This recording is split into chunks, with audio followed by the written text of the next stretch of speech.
just get rid of that jitter real quick.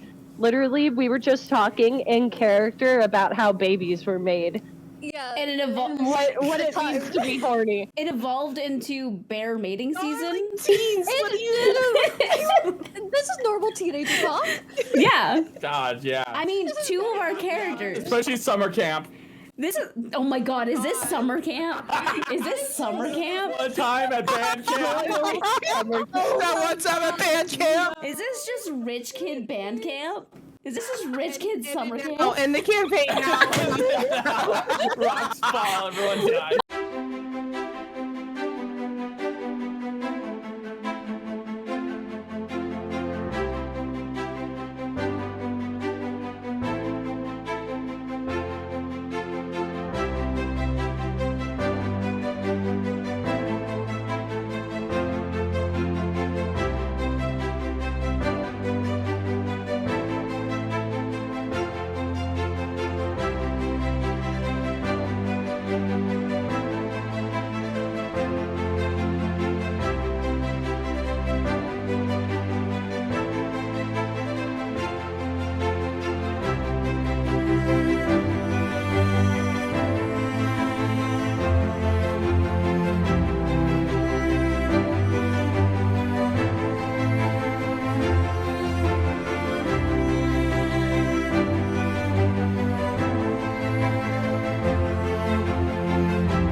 To set the scene, we start in an exterior, establishing shot across some forest through a path, following a nice blue butterfly down this path as it weaves and cuts through.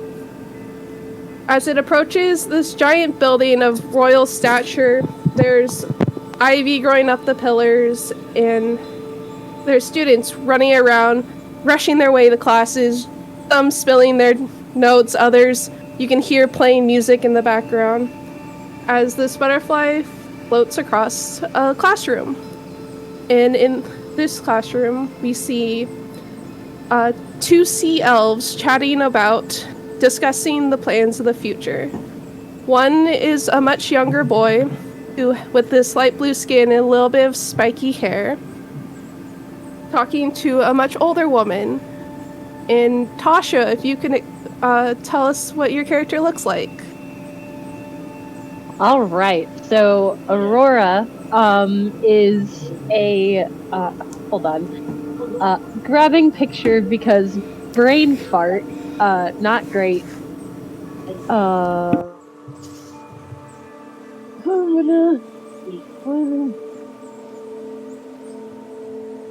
Sorry. She has long white hair that goes. It ends just right above her lower back. And her ears are actually relatively long for a sea elf, and they stick more to the out back than outwards. She has her hair up with a very... It's a hairpin that is just in a wave pattern with flowers, most of it adorned in pearls, given to her by her late husband. She wears it all the time and is not seen without it. Ever. For a sea, No, keep going. For a sea elf, she is actually relatively pale. She unfortunately got more of the paleness from her father than the regular beautiful blue tone from her mom.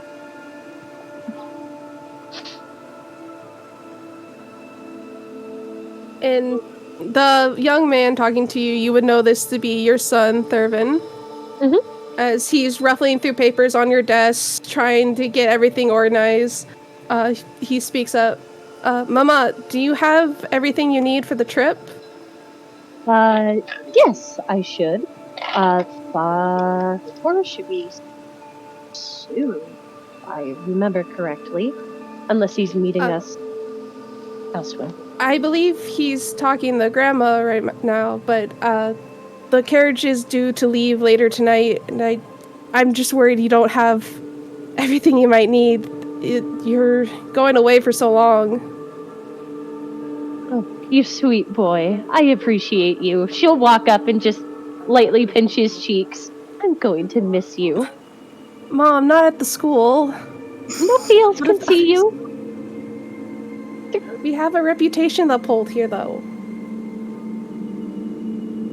You can't have your students seeing you pinch my cheeks. But you're my son. A son How that's many worried for you. Well, fair enough. I appreciate it. I'm gonna miss you. Take good care I'll of miss Celeste. you too. She's off. She's gonna be visiting with Grandma and Grandpa soon, so I will take good care of the estate and make sure everything's in order as per usual. My sweet boy, he's growing up so fast. Mom! She's like saying this under her breath, like. He goes to hold your face and kind of like wipes away like your joyful tear. Be like, there's no need to cry about this. You're just It's so a much huge like your honor. father. I can't help it.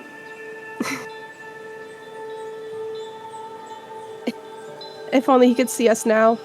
Mm-hmm. He'd be very proud. Anyways, I do have everything packed, and I have checked it multiple times over. I have probably too many outfits. You know me. Too many accessories. God knows where those are gonna go. As long as you have your head on your shoulders, you'll be fine, Mom.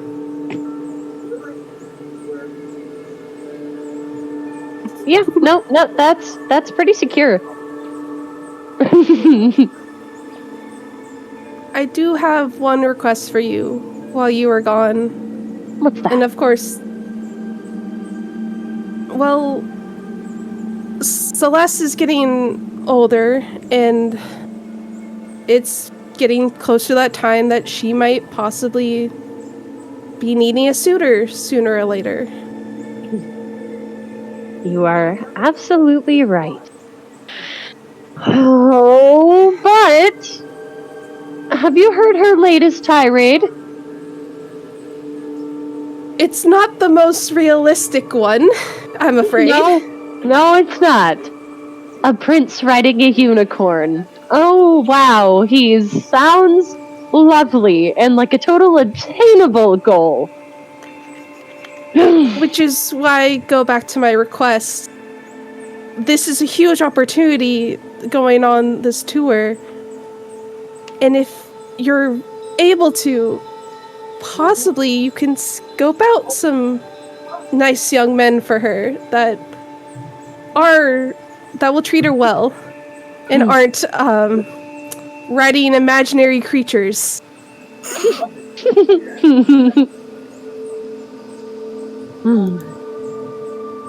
You see, you say it's imaginary. But do you know for a fact if they're imaginary? Just try and entertain her thoughts for a little bit longer until I find somebody who could possibly suit her fancy. I'll change my thought to realistic then. I will definitely try. I will definitely try to find somebody to hopefully get her mind off of a prince of all things.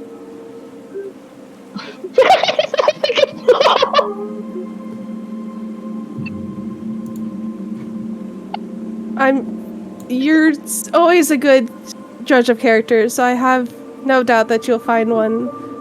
Just one that at least has a good dowry that we can establish a good relationship with. That is important indeed.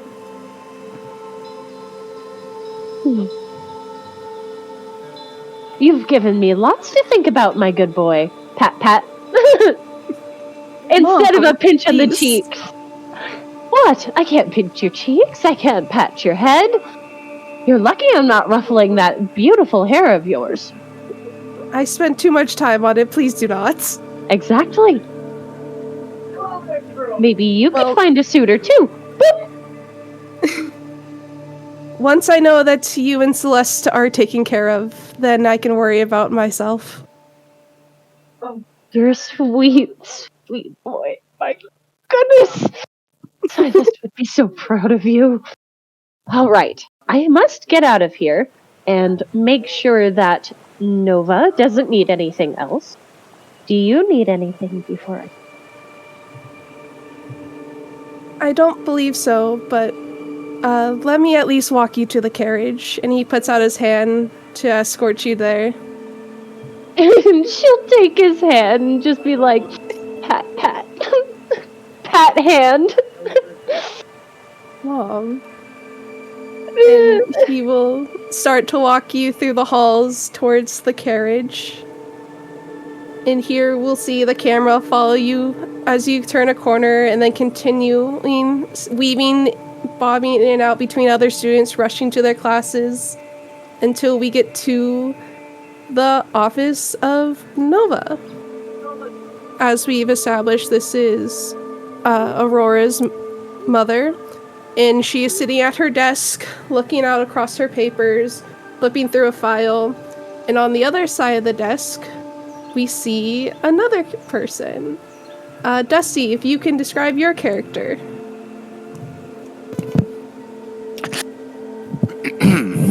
Give me a moment.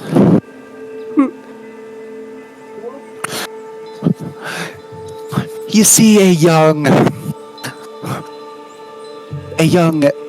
half-elf with spiky black hair, I want to say adventurer's coats, dressed in a forest type of green with black pants and black boots to pair.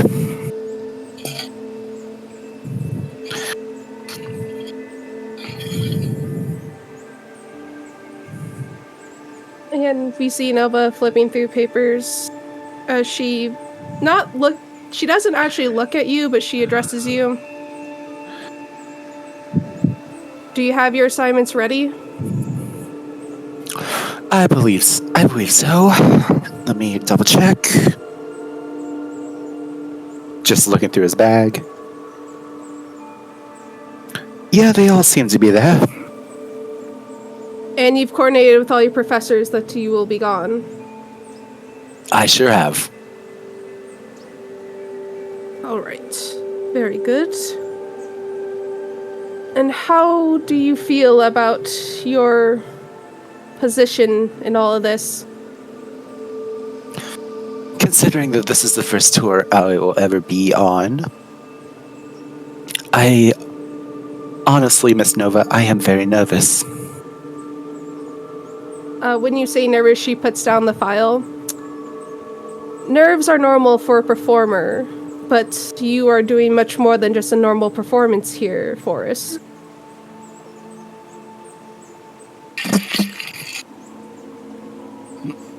That is true.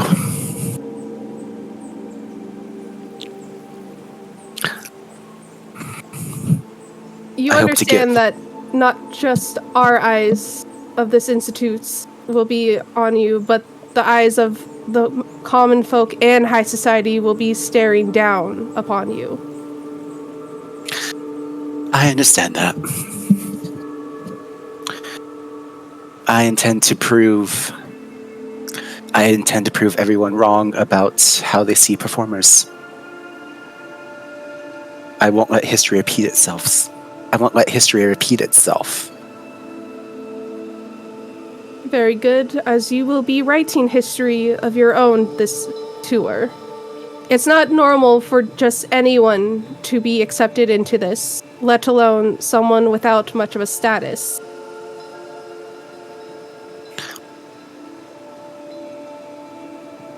That is true.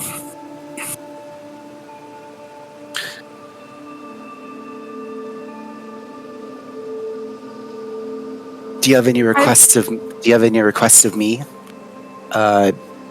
while on this tour, miss?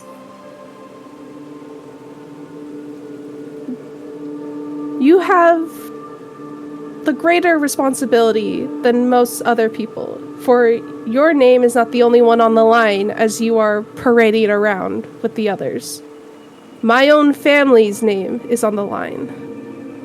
For my daughter is taking a big risk sponsoring you on this tour. And if you do not uphold that, well, and she sits back and shows the file in front of you, which turns out to be your own school file. Your attendance at this own institute could be on the line, and you may never perform in this country again. Do I make myself clear? Absolutely, ma'am. I will not let you down. I will not let your family down or this institute. Very good. I would say you have some other forces against you. And she pulls out a deck of cards and lays them, the top 3 in front of you. For you see, I've done a reading of my own. And they say good things can come out of this, but there are forces at work that wish to make sure this tour does not work out intended. And they seem to point towards the majority of society accepting a nice bridge between the lower and upper classes. In my guess through these cards, you might be one of the main pillars of that.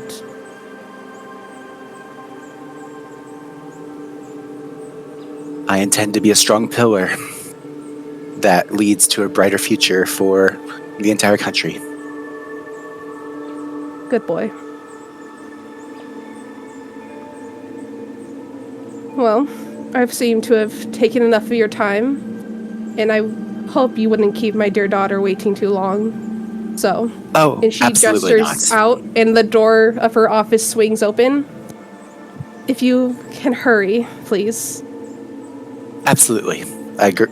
He grabs his bag, and he grabs another bag, and heads out the door. And as you walk out the door, she lets out a bit of a sigh as it slams closed behind you. And then we proceed down the hall, watching as you and Aurora clamber into your carriage as Theravin waves you off, and it continues out towards the palace.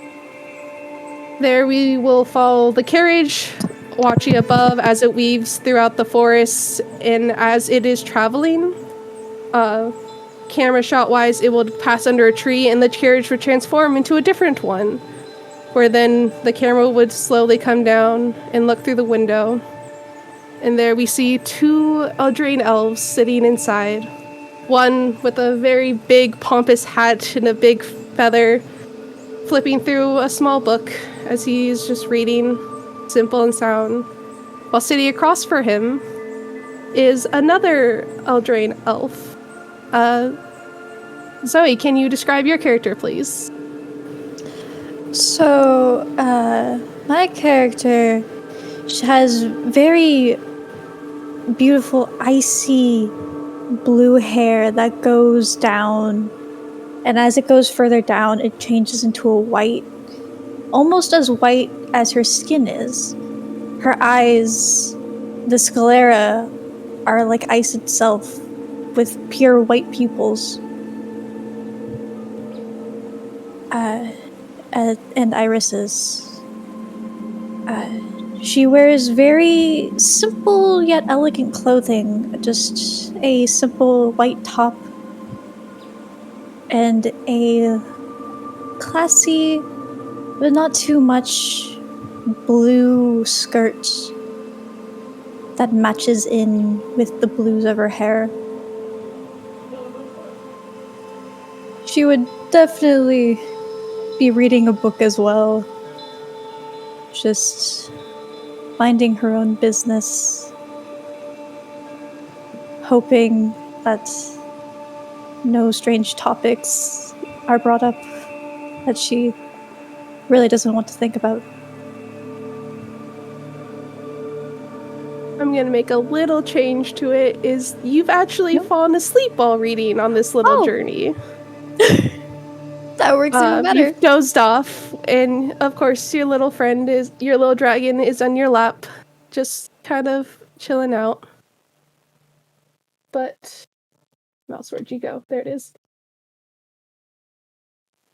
As you're in this dream-like state, this is something you've seen 1,000 times over and over again, walking these halls of this enormous library where you cannot even see the top of the bookshelves, just stacks of books here and there.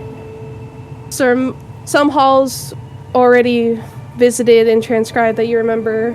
One even a bit more torched and burned, for you remember this was the one where you found your little friend. But right now, there's something a little different. The ground is trembling, and books are starting to fall from the shelves around you as you hear a carriage approaching. What do you do? Knowing that her dream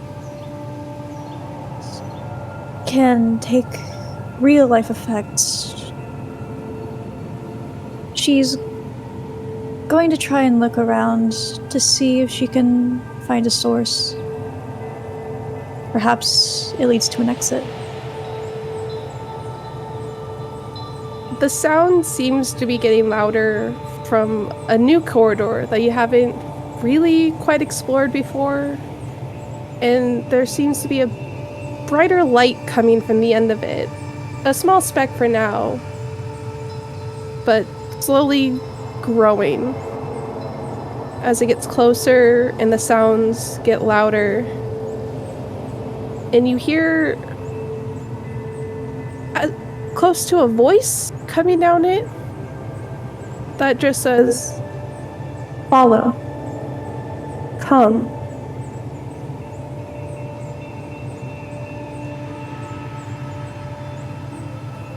She'll listen.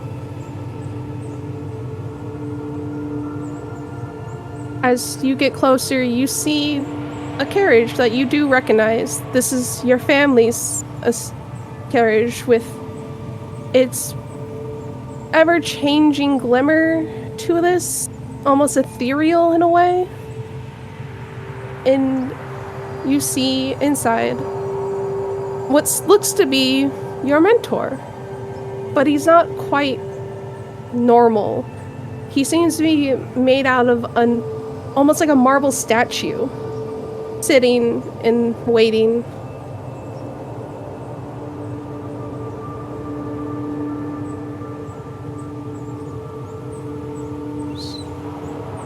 Peculiar. If she can, by any way, get closer to try and peer in, if this is even tangible. The door swings open for you as the steps kind of like roll out to let you in.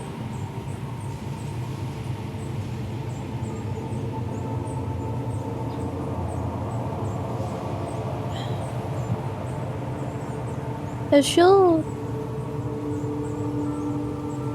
go inside of the carriage and she'll sit down across from her mentor.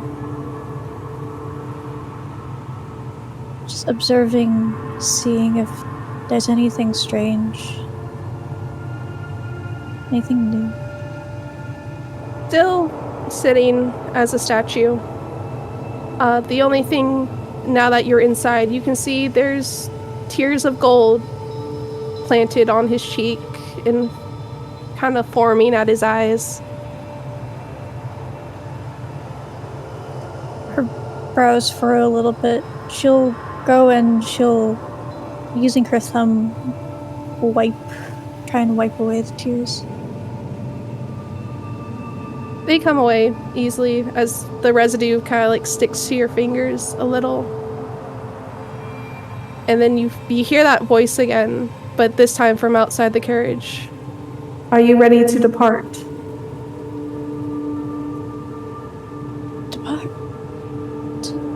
Depart? Where? To follow me, of course. If you're ready, all you need to do is close the door.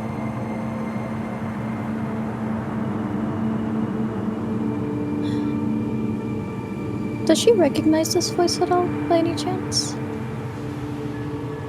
This voice would be a new one, but it does seem friendly. As if you might have heard it in a distance, almost like it's kind of always been there.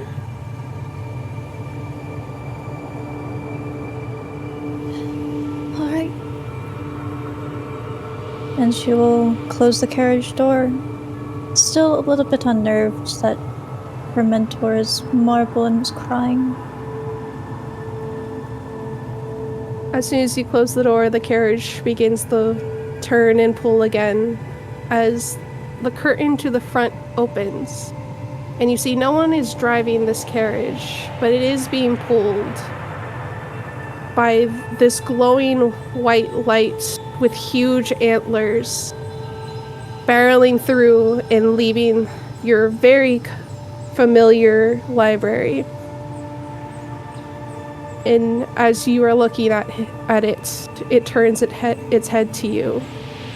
And you see it has the face of a deer, but only one eye straight through the middle. And it looks towards you. And it says, "Be not afraid, for this is the path we must take. Now rest, for your journey is almost done, and you will arrive there very soon." And here the cart itself kind of jolts, and it wakes you up. As you kind of get jolted awake, and your mentor kind of looks at you, now not made of marble or crying gold. This is Rosanna. Are you okay? Is everything all right?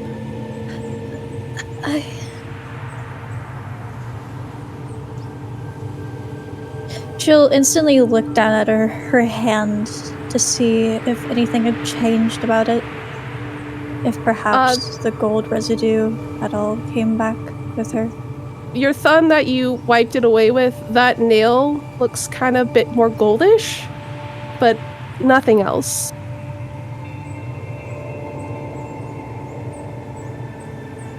Peculiar and peculiar.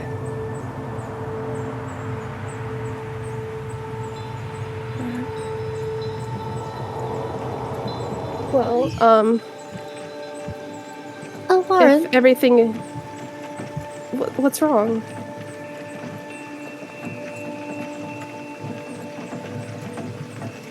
Are there any creatures that look like deer? Don't?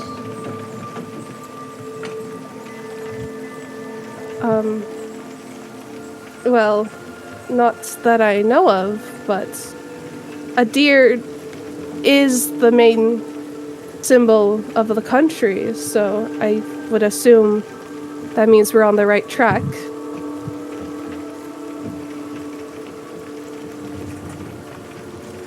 I do hope What so. What does this deer look like? Bright light. A single eye.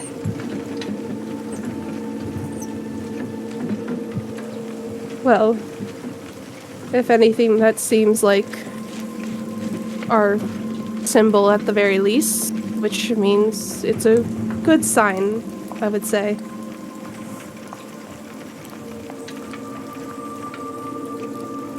Is there something troubling you? My dear, it's nothing that you need to worry. Well, I'll just miss you in our talks. You do know, if there are troubles, you help me.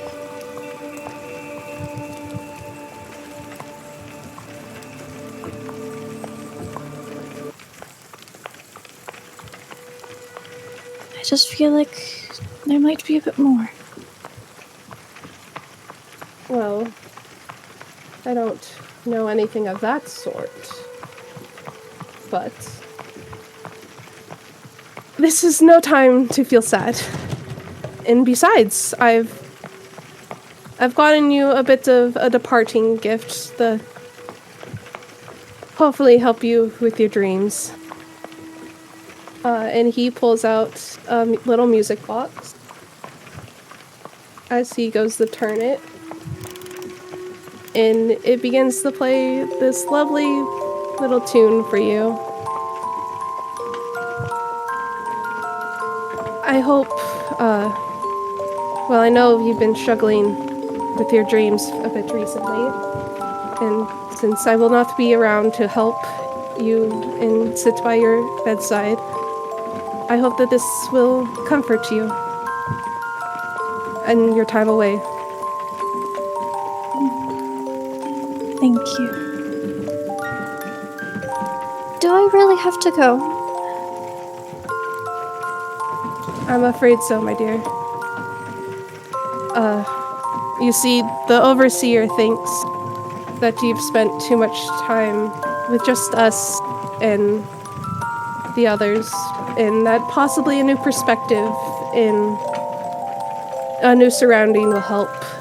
And now that you are seeing a light deer in your dreams, that maybe going on this royal tour is the right path for it. Well, if the Overseer believes it's best, I do wish you could come with. As do I, my dear, but I have my own duties that I must attend to, for the sacred knowledge cannot just be free to the world. We have to protect and study upon it more, and that information cannot leave the grounds. Indeed it must. And he reaches out to put his hands on your hands. But with this music nearby, I'm never far. And you can always reach out to me if you must. I'll make sure that if I find anything new, you'll be the first to hear it. I look forward to hearing from you. And as the music fades out, the camera again pans out from the carriage as it begins to actually arrive at the steps of the palace. And here we'll follow the camera actually past the grounds of the palace into the forest, where its tracks will follow some tracks of whatever game seems to be afoot during the time, until it arrives up next to a boy, skulking, searching.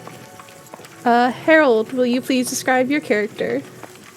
Yes, well, so skulking through this forest would be that of a human. a human who seems to be very much early ages, probably seeming to be around, if one was to guess, probably at his early 20s, possibly. But as you see, as he's skulking around, you see he's wearing this forest green cloak, but also wearing various browns and grays to help kind of meld in with the nature that surrounds him as he's skulking about with his bow at the ready. His face covered partially by the cloth that's provided by the cloak as he's hunting his game. And he's looking around as he steps lightly for his companion. You would see Phantom also very close to the ground, moving as silently as possible, a few yards away, ready to cut off a potential path of your target in case it tries to run, waiting for your call as you hear a twig break off in the distance. He would stop, and he would try to focus his eyes on the direction where he might have heard the sound. Same. You can make me a perception roll. All right. Go ahead and do just that. First roll. First roll. 23. Whoa! 23. 23 will get you. You hear a few more patters of what sounds to be hooves before it stops. And you get a quick scent as the wind is blowing in your favor towards you. Mm-hmm. And you can smell the mud and the earth of this forest as it sort of speaks to you in almost in a reassuring way, continue. Mm-hmm. So he would go ahead, and as he's stalking his prey, he would do the faintest of click noises, which Phantom would recognize as in move forward, and mm-hmm. and as he does so, try to keep eye contact with them, just blink a few times as a sign of how far he expects it to be. Phantom would follow your lead and not kind of give that low guttural growl that you would recognize as a confirmation that he hears you, he understands you. Mm-hmm. As you both creep a bit closer, mm-hmm. We'll have you roll a stealth check for me. Okay. And let's see. Because of my cloak, would that be an advantage? Yes, I would say so.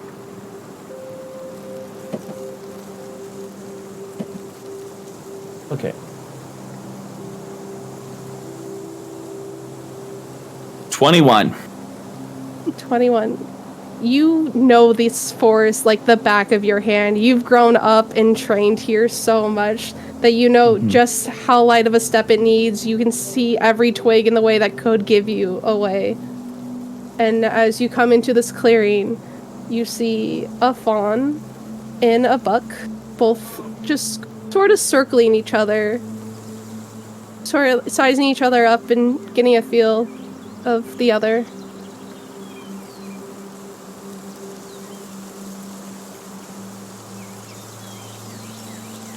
The look on his, from what people could, if anyone was there, they would see that the moment in his eyes, there's a moment that just softened slightly before slowly raising his bow, pulling back, and making sure it is steady and waiting for the right moment to strike the buck.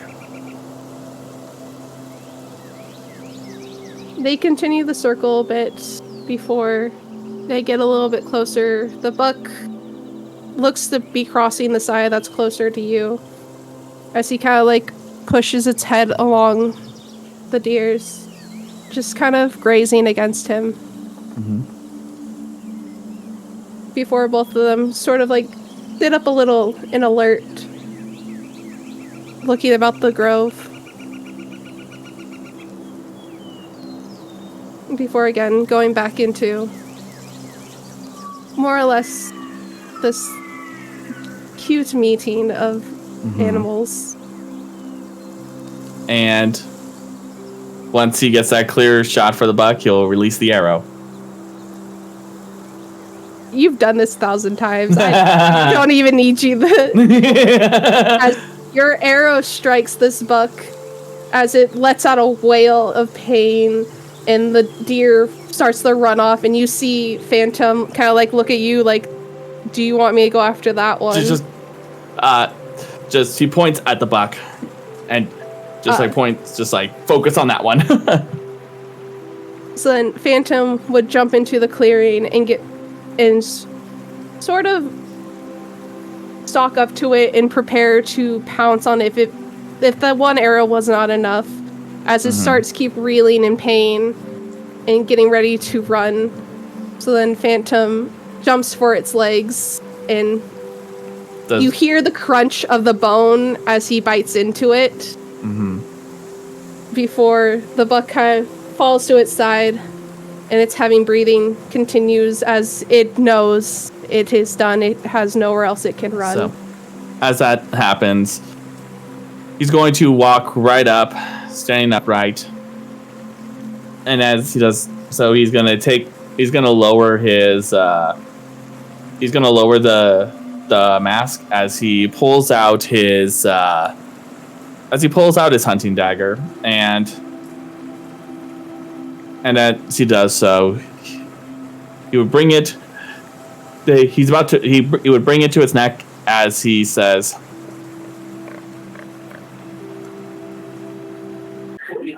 he mutters, "We honor you, Master of Beasts. With this prey's life, we may sustain ours. What we take may be returned to the earth." And then ends its life. It kind of lets out a final breath as you take the knife through it before the body seems to rest and now is limp. You see Phantom let go of its leg finally from its jaw as he begins to circle back behind you, keeping watch as you work around this animal. Before he kind of like perks up a bit and like nudges you, like trying to get your attention to look behind you. He pauses and turns to look as well. During that pause, you hear a familiar like laugh type thing going on as behind you appears Hagmar. You know this giant man with white hair, a sort of like mechanical arm, and a big staff with his hound next to him, standing in the clearing, looking so proud, like he's about to burst with joy, which is very weird for this large-ish man, because you think that he'd be more intimidating than anything. As he's just looking at you. Remembering what he was taught, he would stop for a moment and look to him and say, as he bows, "Lady Willow be with you, Master Huntsman." And with you. You don't need to do all these eccentrics out here. There's no one to see us. Go on, show me your new catch, boy. It looks like you've got a good one. He's just going to release a little chuckle as he relaxes before stepping to his side as he holds up by the antlers the buck. He almost runs up to you giddy, as he's just it's the biggest one yet. This is the biggest one I've seen this season. How have you done this? Well, I can't exactly take all the credit. Had some help from Phantom. And also I've been around been in this part of the forest before, so quite familiar with it. As he like looks at Phantom, he like kind of puts out his hand to pet him before Phantom like growls at him like, "Don't you dare touch me!" And before he pulls it back, like, "One of these days he'll warm up to me, I promise." Ah, you've become quite the huntsman, my boy. I couldn't be prouder. We have to show this off at the palace. Oh, is that? He just like a bit surprised. He says, "Is it really that big of a deal to show off to them?" I would think so. Especially tonight. There's a big dinner. Well, there's rumored to be a big dinner going on tonight, actually. And you actually get to be one of the guests of it. I'm sorry. Maybe the bowstring is struck my ear, but you said that I'm going to be part of this dinner. Have they not told you yet? Maybe, I don't know. He's just like because it's well known that he's very much like someone who keeps to himself. These damn servants aren't any help any of these days. Yes, there is a big dinner tonight, and there's some big name guests to show up, and you get to be one of them. Oh, well, I see. Well, I'm certainly glad that this will suffice for for tonight's festivities. Well, before we get too far into it, we should try to figure out how to carry this, because as he kind of like looks at himself, I'm not exactly the strongest of men. These are more for looks than pure strength. He would just look at it for a moment, look at the arm for a moment. So, all those times that you insisted on we go out to the town at night, was that for impressions? Well, as the leader of the Royal Huntsmen, I do have to make appearances every once in a while. Especially for the ladies. As he goes and tries to... you know it, my boy! That actually gets a laugh out of him before. How big is this deer? Just so for my comparison's sake, like how big is this boy? I would say the deer itself is probably like your arm's length. Like that's how long the deer is. As for the antlers, there's like a good couple protrusions out of it. Oh, okay. So like kind of mark this as like a much sturdier. A lot more beef and muscle. Yeah. Yeah. It's swole. A man's buck. The deer's on steroids. Got it.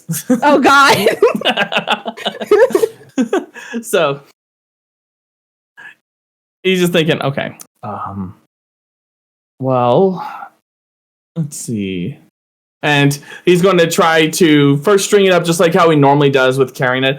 Do you think that we'll be able to string it up as normal, or do you think we're going to need an extra set of hands for this? Well, Brock here, and he like points to his dog. He might be able to help drag it, but Phantom might also need to help him. Yes. Okay. Well. Okay. All right. So, how about I take the middle, because that's probably going to be the heaviest point. Phantom could take the front, and Brock can take the back. All right. On the count of 3, ready? And he like readies himself up to pick up his part of the buck. Mm-hmm. And just 1, 2, 3.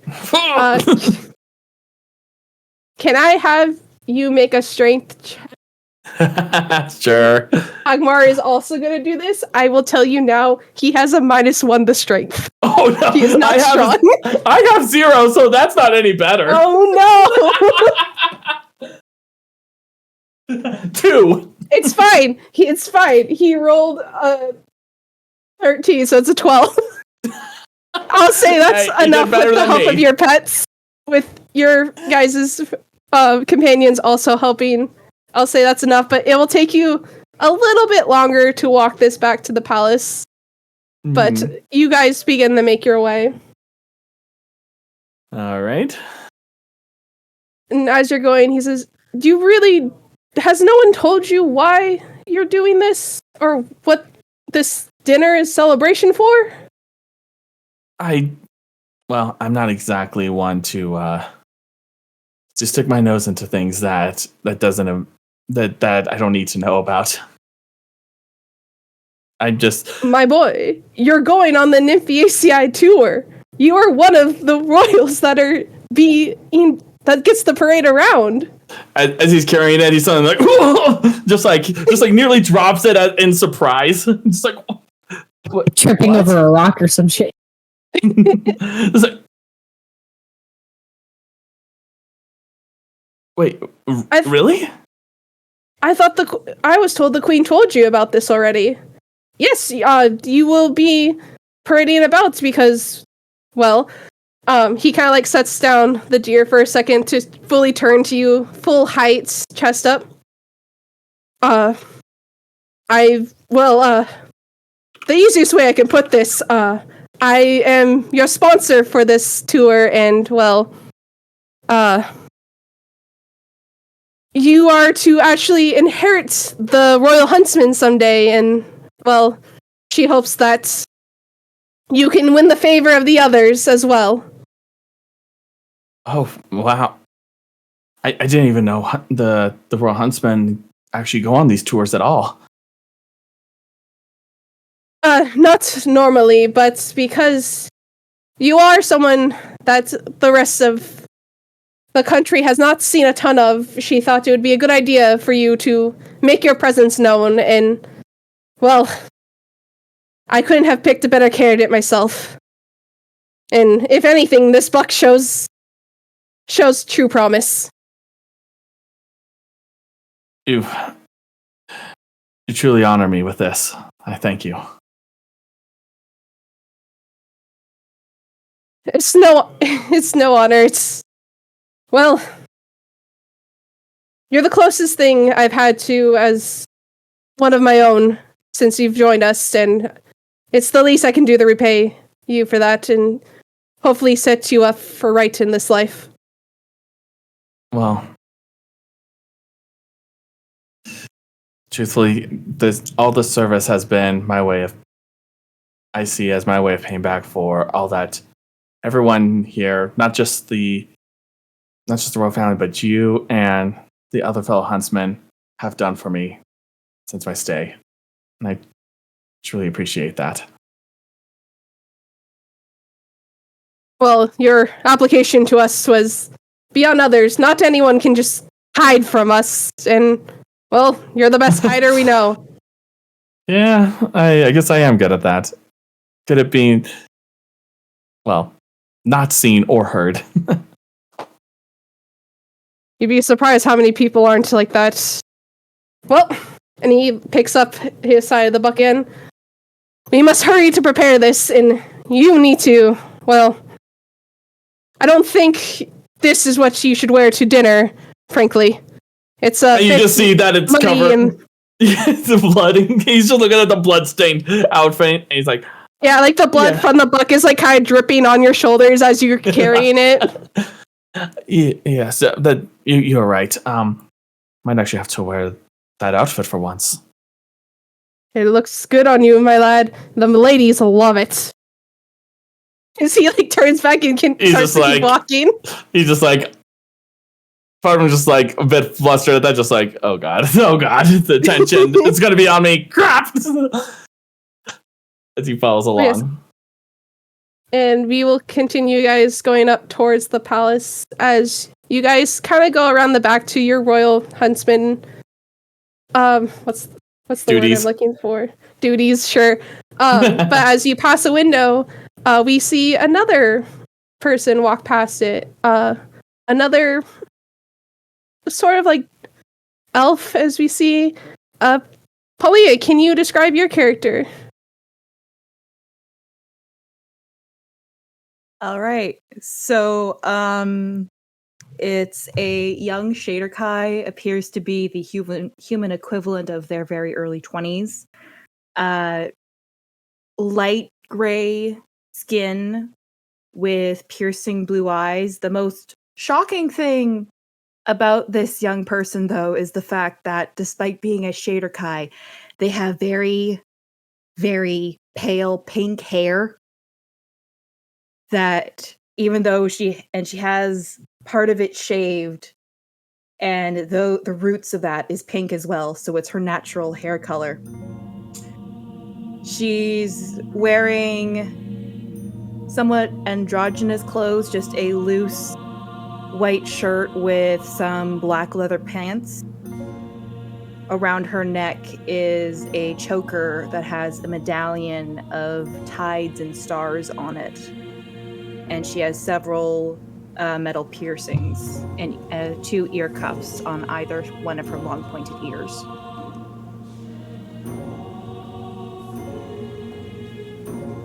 So you're kind of just walking the halls of the palace, kind of just biding your time as things are kind of slowing down. You know that there's a dinner tonight, but you're just kind of wandering. It's been a while since you've been here. And then near one of the windows that you walk, you hear a slight tapping. Look over. And outside this window, you would see another youngish drow boy, kind of like looking at you with like a little bit of a smirkish grin, as you would recognize this to be Dearest. And he's just kind of like tapping at the window and being like,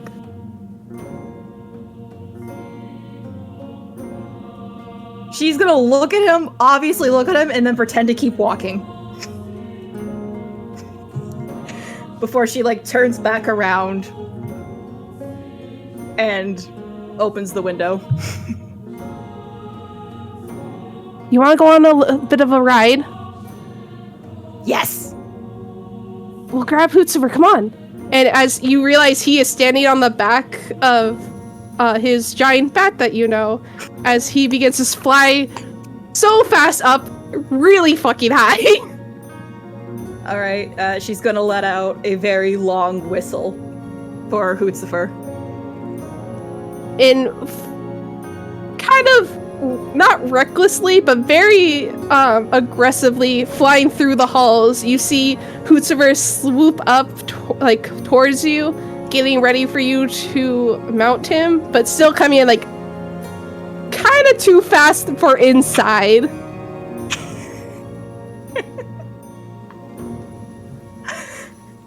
Alright, she's gonna count it down, because she's done this probably way too many times and has probably been told not to do this even more times. And as soon as Hootsuver is close enough, she's gonna jump out the window and hop on his back.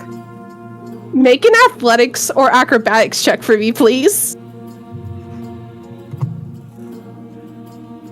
This is how Larkspur dies before she even gets a chance to go on the tour. Oh no! I'm kidding. 1 second. You said athletics or acrobatics?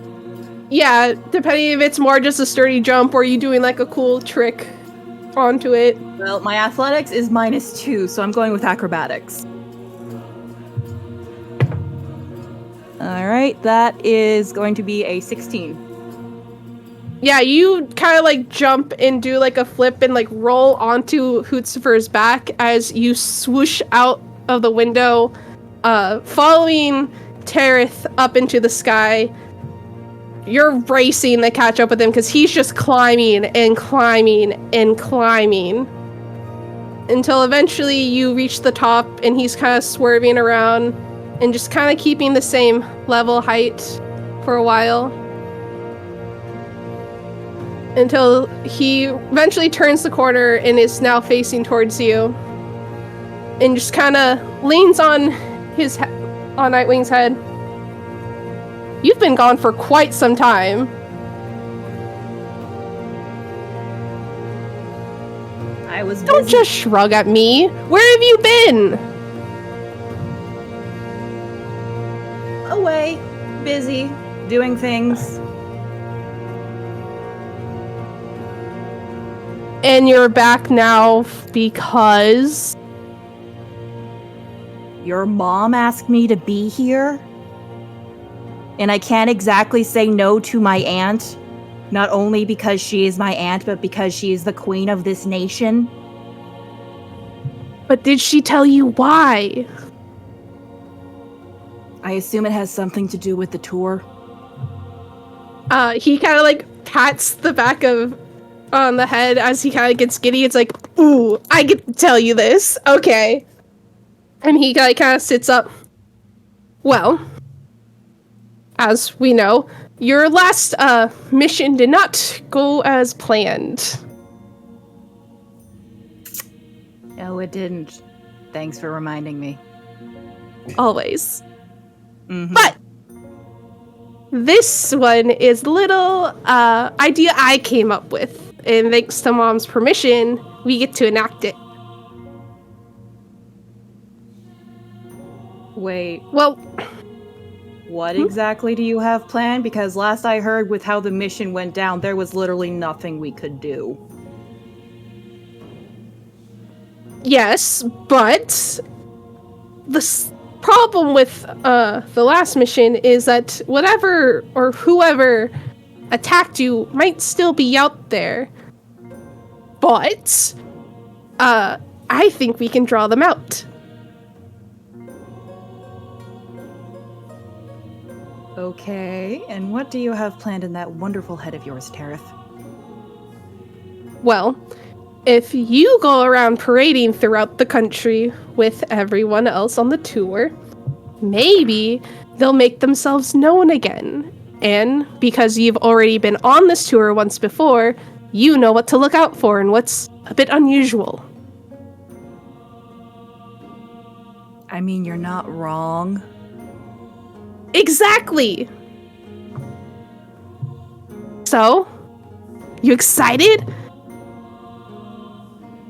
I mean, I have to talk with a bunch of prissy noblemen and make sure not to do anything that will insult the Ricane name or my own name, or else fear the wrath of my mother's disappointed look. But I might get to make out with people, so. Your mom is scary at times. But, Very as you scary. said, you might be able to make out with some nice people. And Uncle Dalen taught us all the best tricks, so I'm sure we'll be fine. I'm still pretty sure that your fiancé or whatever she was not impressed with the pickle. In hindsight, I understand now why that was weird, but Uncle Dalen said that he has some new stuff to teach me that should go over way better. Does Aunt Lydia know about this? She's got enough on her plate. It's fine. I mean, yeah, apparently, your youngest brother turned into a potted plant, last I heard. Yeah, I'm not entirely sure how that works. I'm guessing it's a blood-related thing, and because I'm not blood-related, it's fine. Are you But worried yes. you're gonna turn into a potted plant? Is that a Well, concern? not anymore. Not anymore. I love you, Tareth. I love you with all my heart. I will not follow the Prince of the Pale Hands if he's a potted plant. Well, I'm flattered, Larky. But that's beside the point. We're not talking about that. We're talking about you on this tour. So, that is Larky. my plan. But the part that I haven't really wrapped my head around is what the rest of the world thinks of why you're on this tour.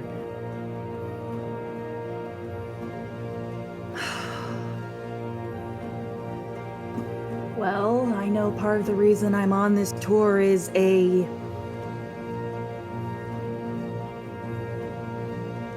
since I was in recovery for the last 3 months, it's a soft introduction back into the world since, well, Mother and father were a little bit concerned with how the mission went and wouldn't let me leave my room. They had Maddie babysitting me quite often to make sure I didn't do anything stupid, in their opinion. So you must have loved that. I hated it. They wouldn't even let me do any exercises or work out. They took away my rope dart. But you could just set up a dart on the other side of your bed, and it's so easy. I know, but no, they said I could hurt myself. I was saying, Parents are it dumb took a lot to sometimes. convince your parents to even go along with this plan. Like, my mom had to step in and reassure that it will be fine. I was gonna say I was really surprised Aunt Lydia asked me to come on this, since my mom's been... If she's not doing her job, been looking after me, and I know for a fact Dad's only been taking missions that are like within a day's ride of the castle. True. Not a ton has been going on, at least as far as I know, but this will be fun. We can communicate, you can give me updates. It's gonna be just like before, but now you get to parade around in public. How's that sound? Sounds a lot better than just laying in bed. I can only read my mom's book collection so many times before it gets boring. Well, maybe you I can mean, it pick was up kinda some new fun. books for her. Maybe. It was kind of fun when I was reading them out loud to Maddie, though, and watching him become redder and redder. That was very amusing. It's very easy to get him, like, flustered, I've noticed. Like, I just bring up Really? anything about my sister, and he's like, oh my god. Yeah. That's easy too. I prefer my way, like the time when he accidentally proposed to me and didn't realize it. That was fun. Me and Lonan could not stop talking about that for months. It was so good. Anyways, we do need to get you back in time for the dinner, and I thought we could have a fun little race. How's that sound? 1, 2, 3, go! Oh, He's gonna you have see Night him just, like, actually die. jump off Nightwing, and he is free falling as Nightwing's like chasing down after him to get to the ground as fast as possible. That's cheating, fucker! There are no rules set as he continues to fall. You left before me! She's just gonna try and encourage Hootsifer to go as fast as he can without being too reckless. A good, like, say about 100 feet from the ground, Nightwing would then pick up his own speed to swoop under Terith as they both, using that momentum to continue to the ground. Can I have... We're gonna have both of you roll dexterity checks to see who gets there to the bottom first. Dexterity checks, okay. Not great. 14? He also rolled a 14. What is your dex? My dex is a +4. Ooh, his is a +5. Darn it! So he gets down to the ground just a little bit faster as all the leaves on the ground or debris just kind of like billows out from both of you with the speed. And you see like a couple of the groundskeepers outside kind of like clutch themselves, just like, oh my god, as you both like kind of land in the gardens. There's leaves now in her hair. Oh, It looked like and Tara kind of like goes to pick some of them out to help you. It's like, maybe you should go clean up before dinner. What, you don't think your mom would appreciate me having some foliage in my hair? No, but I think you would like to look a little bit nicer for the other guests that will be arriving. I guess. Will you be there?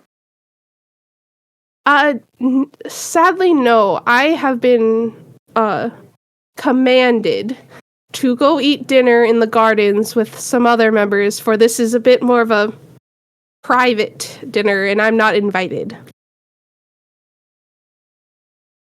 Well, suddenly this dinner is a lot less exciting, Terith.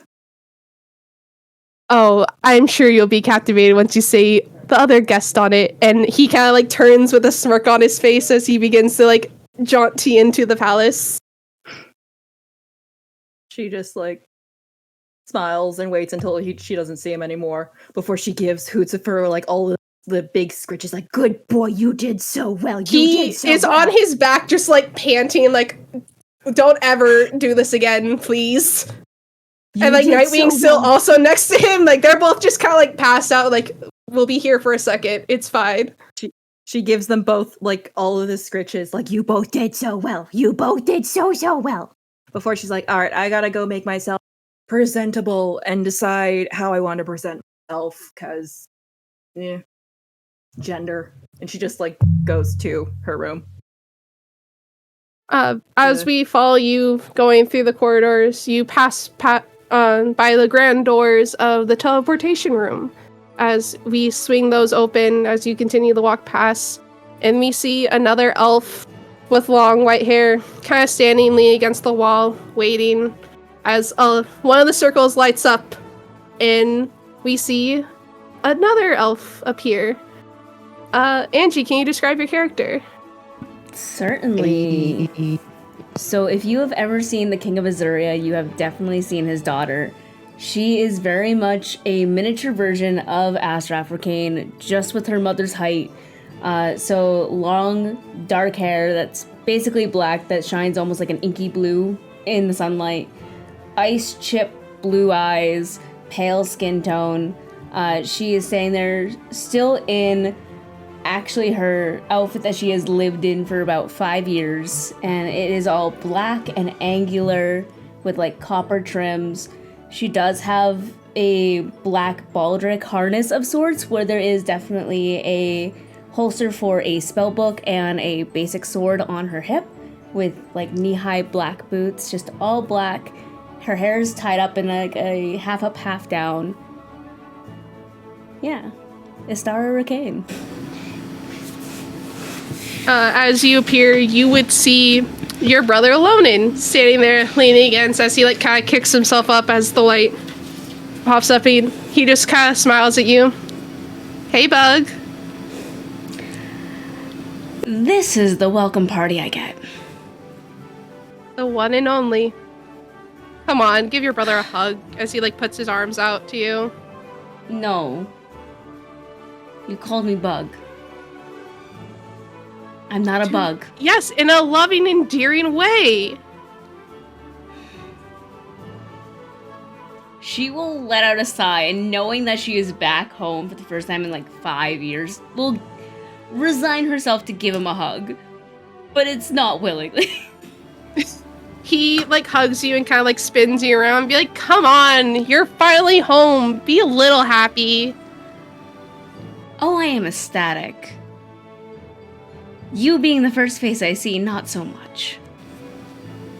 Well, I'm sorry. You got to spend how much time with Dad, and Mom's off doing some business before dinner.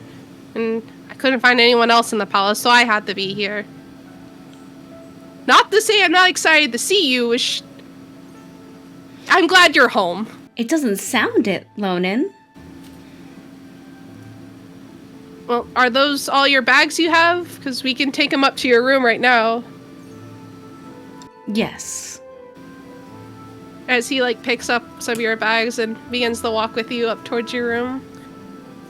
So how was your time away? You would know if you would visit me. You're allowed in Nymphaeaceae. Yeah, but Mom and Dad set up all these different things I have to go do because someone else couldn't be here to help do it. I've already received a lecture from Dad. I don't need one from you too. Fine. I'm just saying, I do have responsibilities of my own I have to do. Oh, being the perfect prince is so hard.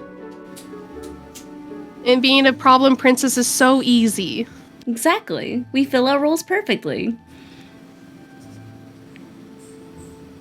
Well, the problem princess does have some things she has to do tonight, if you have not been informed. Oh, I've been informed. With an arm twisted behind my back. By Dad. He did not seem the most happy when he came back earlier. Yeah. There was some things said. Things said? Mm-hmm. Like what? You can't just me. I'm your own brother. And so is Tareth. And Tareth probably knows more than you He's actually. not here right now. It's just us. Well, too bad. You would know things if you came and visited me. Tareth visited. Yes, but Tareth also doesn't have to do the same royal things that I have to do. He's a bit more free to ride around and do races throughout the palace on Nightwing. Anyway. I do wish you would tell me how your time was, though. I like to hear about what my little sister's been up to. Considering I was working and training under, you remember Inric from 5 years ago? Yeah, every waking moment was essentially spent with him. I was hoping to hear that maybe you found some guys more your age to hang out with and talk with, but that's fine too, I guess. No, Inric has someone. Apparently. Supposedly. I wasn't implying that you guys were. I'm just saying. I hope that you were see other guys. No, do you know the guys I work with? I don't! That's why we're trying to talk here! I'm not allowed to talk about this, Loden. What I do in Nymphaeaceae, I know! It's just us, it's fine! And by this point, you guys would get to your room as the doors open. You know better than me that the trees have ears, Lonen. Mom can talk to trees! He, looks around the palace. There's no trees inside! There's plants, Lonen! There's flowers! That potted plant in the corner could be our brother, for all I know. So I checked, he was in the nursery. Last you checked. Also, why would he be in your room? Ask Lark. I don't know. I have a very angry dog. He's matching the energy, it's fine. He sets down your bags and kind of takes a seat on the foot of your bed. Well, I was hoping that you'd meet someone maybe. I know you have Maddie and all, but that had a little thing over while you were gone where he proposed to Lark and it was a whole thing. He did not. He technically did. He technically did, but A, he's not a drow, B, she's not a drow, C, it was cleared up because I almost electrocuted Tareth over it. It wasn't real. It was a mistake. It's fine. Well, now you get to spend how much time with him, and you guys will have all the lovely talks in the carriage and your sleepovers, and it's gonna be so lovely for you guys, isn't it? Did you forget the last time I rode in a carriage? How I threw up everywhere, Lonen? I don't expect a romantic carriage ride with Maddie happening anytime soon if I'm throwing up in his lap. You were doing trainings and stuff. You haven't gotten over that? I wasn't trained to ride in a carriage.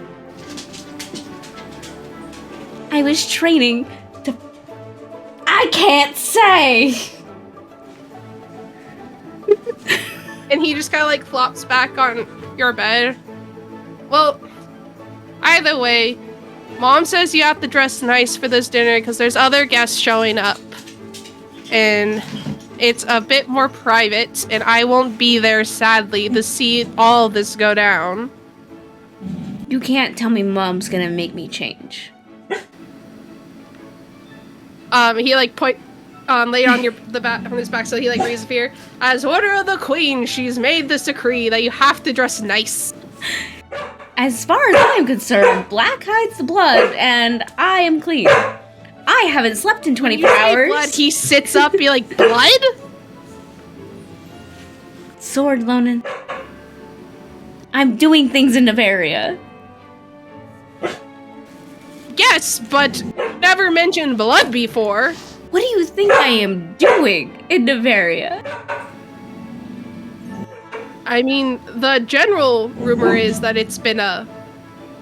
How do I put this lightly? A princess finishing school. No! Yes, it's run by Enric. I'm sure. That is... Oh, they can have some beefed up security at a princess school. Guess who's learning to be security?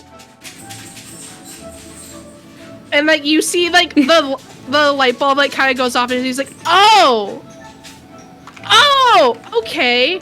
Lonan, I'm gonna put this as plainly as that possible. I'm trusting you not to say anything to anyone. Just ask possibly Dad. Dusk Magi. That's the 2 words you're getting out of me. Dusk Magi. Yes. Okay. Well, do you know that you're not being security for the tour, right? Like you're going as the Princess of Azuria? I am well aware. And it says so on my paperwork when I had to request time off to be here. Okay. Enric found great joy in putting princess duties on reason for absence. I'm sure that went over very well. And he is saying this, no hint of sarcasm, he fully believes that it went over well. I might have gotten in trouble a little bit, which then led to Dad coming down and lecturing me, which led to me being here. So this is more I'm grounded kind of thing. This is my punishment. But you get to go around and go to lovely parties and balls and be the honored guest of place. How is that a punishment? Doesn't mean I enjoy it. Vomiting in carriages and getting anxious over banquets. Does that sound like a lovely romantic time? Not when you put it like that. Well, and he like kind of smacks the bed as he sits up, dusts himself off. I'll leave you to it to get ready for dinner. It will be in the Great Hall. Like I said, I sadly will not be there. Been requested to have dinner in the Grove, in the garden area. But, as far as I'm aware, you're allowed to just head down there as soon as you are ready. As he, like, begins to walk out of your room, and he has his hands on the doors. I'm glad you're back, sis. Really. I haven't slept in 24 hours, nor have I seen the sun in 5 years. Let me adjust first. And tell Mom I'm not changing. I love you. As you wish, princess. And he closes the doors. And we will kind of fast forward through time. By now, Rosanna, Aurora, Forrest, your guys' carriages would have been arrived and you have been shown your rooms, where at this point each of you would be getting ready. I would like to go down the line and kind of get what are you guys thinking as you are getting dressed in your clothes, preparing for dinner? And this is for each person, please.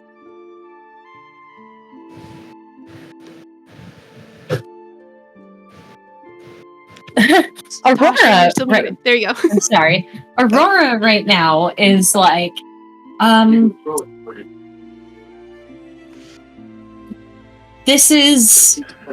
she's looking around this castle. She's been here before, and she's like, nothing's changed much. More foliage, and I do appreciate that.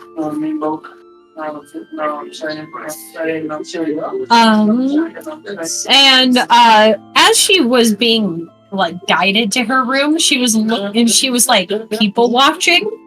She's very good at people watching.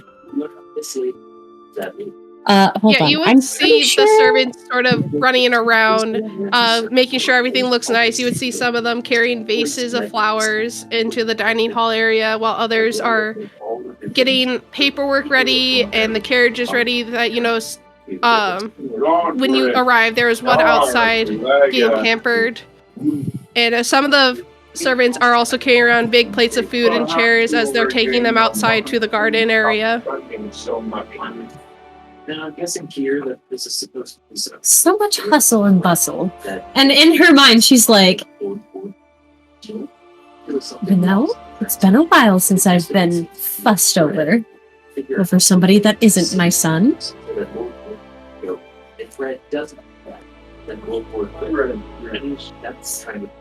And she's just gonna start getting ready.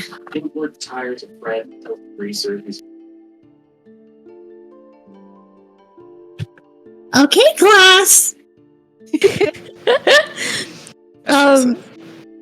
Getting here and everything, her pseudo dragon Crocus would be resting on her shoulder, and she would be quite anxiously looking around. She's never been to the palace directly before, so telepathically speaking to Crocus, she's just like, Crocus,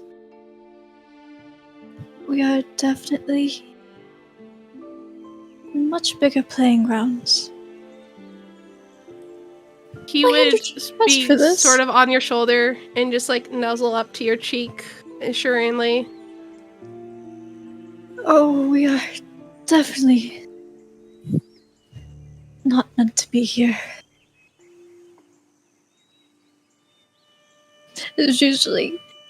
She's used to being cared for to some degree, but definitely not to the degree that servants at the palace treat her. So she's like, if anyone tries to like take her bags, she's a bit insistent that she carries her own because she doesn't want to be a bother. And like getting to her assigned room and changing, she's just talking to her pseudo dragon, just, oh, we are definitely not meant to be here. Why are we here, Crocus? He would be like kind of ducking in and out of all the crevices, and you would notice he like somehow made it on top of the dresser, just kind of like looking around. Well, I'm glad you seem to be enjoying yourself. And he like lets out like a little puff of smoke that you know would kind of be like, yeah. What to wear? I hope I'm not underdressed or overdressed. This is just a dinner. So she's just going to continue her anxious mutterings to her familiar, trying to figure out of her entire wardrobe what in the world to wear. Question: How close would, say, Aurora and Forest's rooms be? You guys would be in separate wings. There's a boys' wing and a girls' wing. Oh, okay. Forrest just has all of his clothes out. What to wear? Do I want to wear this? And it's a light green cloak, long cloak, and a white cloak as well. Or do I want to wear this? And it's a red cloak. I don't know. What do you think? And all of a sudden, from under his shirts, his familiar will appear. Will pop out on his shoulder. The purple squirrel. You would see him kind of puff up, and then he would like rustle himself, and all of his fur would just kind of poof out since he was kind of crunched up in your shirt for a while. As he's like kind of grooming himself, trying to get all controlled before he like jumps onto your bed, kind of scurries around looking at your different outfits before kind of curling up and into like a little ball on top of the green one. The green one it is. And do you want to be an accessory, or do you want to just hang out in my shirts as I'm using Animal Messenger? He kind of like perks up at the when you say accessory, kind of like not fully sure what that means, but he knows that it sounds better than just being in a shirt. You can be a scarf. All right. I get ready. All right. So you just hang around my neck. He like a yeah, he like wraps himself around, but like his stomach's like on the back of your neck, and he grabs his own tail in front of you and just kind of like hangs there. Like, is this right? that works. Just scratches his head and You would pulls. you would feel him like kind of ruffle up against you. It kind of like tickles you as you do that. Okay.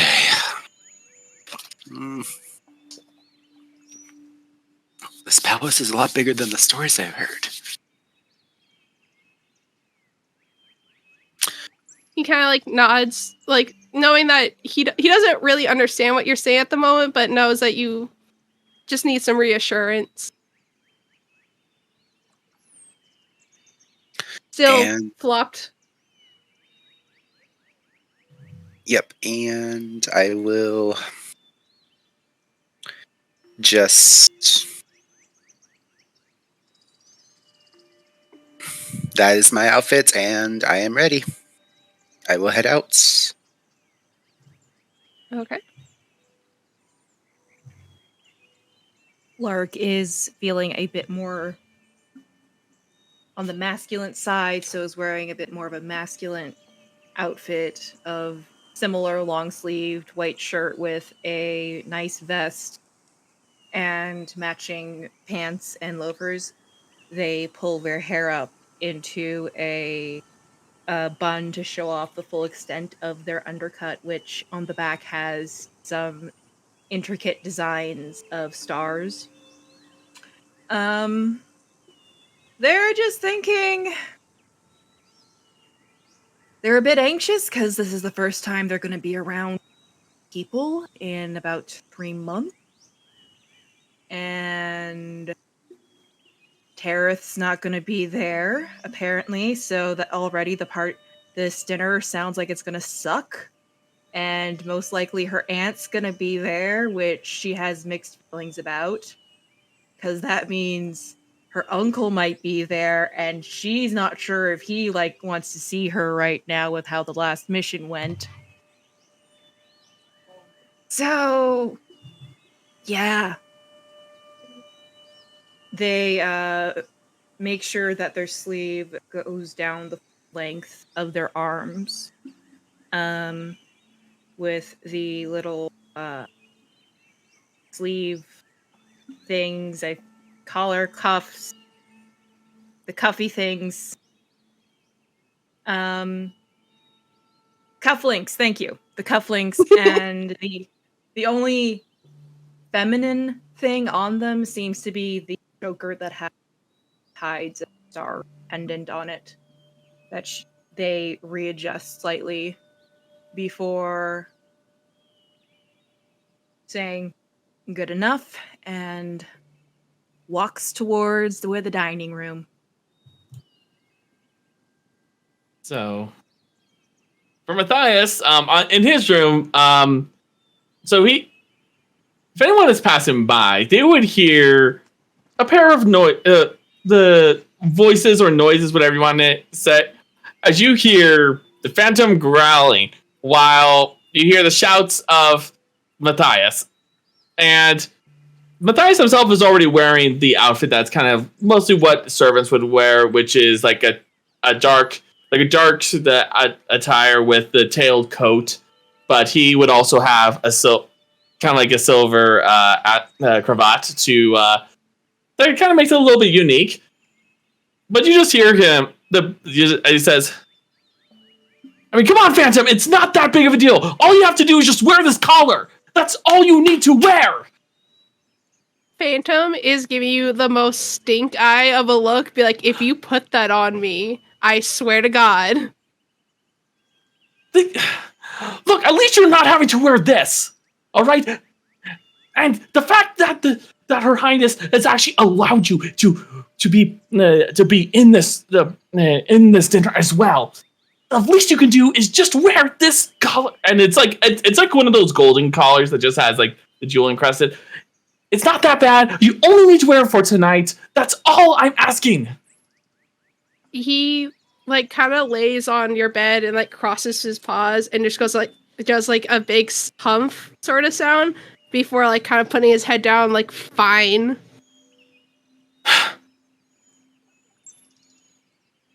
Should be thankful as he goes to put it on. Should be thankful that, no pun intended, that she didn't let the cat out of the bag as he puts it on. You hear Terrible. kind of like a little growl roll that's basically the equivalent of him rolling his eyes over the pun. You know what I mean. Besides, that's more Terra's thing. All right. He just kind of like turns his head back down as he like kind of sits there, just like Thank pouting. you. I appreciate you. You know that. And everything you've done for me. Besides, this is only for tonight. You can take that off, and I can take this off. He kind of like flops to his side on the bed now. Look on the bright side. At least you're going to get some really nice food. Food makes his ears kind of perk up. See? We speak the same language. Let's get going. As he gets ready to go to exit his room. Yeah, Would I have kinda, heard any of that? rolls out of bed. You know, like sometimes when you put like clothes on animals and they're really stiff. That's sort of what Phantom feels like right now. He's just like not happy about the situation, but he will go with it. Once Lonan leaves her room, Azara probably is like, oh, I probably should change because no one can really know what I've been doing. So throwing open her wardrobe, she's probably just gonna grab the most suitable thing, but not full dress, because she hasn't dressed like she's been back home in forever. And so she's gonna grab basically, it's like the equivalent of like a maroon jumpsuit, but the pant legs are wide enough that it looks like a skirt. So secret pants. And they're just like Pants. gold embroidery of like wheat and flowers, like all throughout like the vest portion of it, with just like a flowy, loose fitting, like cream colored blouse, and just still wear her boots. She is gonna continue wearing her black harness that has her spellbook and her sword, despite her mother's demands of no weaponry at the table. That's fine. She's an adult now. We can live with that. But just making sure everything is situated and comfy in her secret pants. Astar's actually going to use servants' hallways. Growing up in this palace, she probably knows back hallways, secret hallways, because she doesn't want to be seen home, because as far as she knows, no one knows she's home, and she's going to try to beat all the guests to the dining room and be the first one there. With Endora, a little puff of a white ferret just thrown over her shoulder. Limp noodle. So Endora looks a bit sleepy as they haven't really been active at all, just kind of taking a nap, just kind of curled into your neck. Fully imagine Endora is that like limp noodle, like when you pick up a ferret from the center and when they just, ragdoll, that's just like, alright, Endora's a familiar, it's not a real pet. Just like flop Endora over the shoulder and make her way through the servants' quarters without being spotted. Okay. With that, we are at the 2-hour mark, so I was going to say we can take a quick 5-minute break for everyone.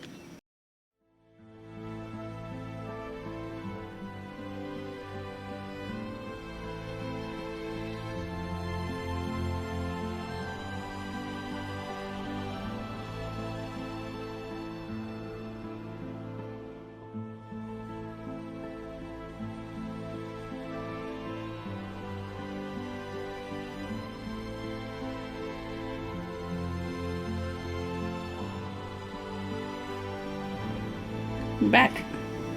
Hopefully this repeats. Okay. Since I know Astara specifically says she's trying to get there before everyone else, can I have each of you actually roll initiative, and this will determine your guys's how early you get to the dining room. Oh my goodness. 14. 14 What's your dex? plus 4. Plus 4 as well. All right, rollies. Rollies. 22. 9. I rolled Dex instead of initiative. Hold. Rolling a nat 1 for this 26. is incredibly fitting. I had a question for Dirty 20. Wrangler. I had a question for our Wrangler. Alright, fine. Yes. Since I'm using servant hallways, would I pop out in the dining room, or would I still pop out in the hallway?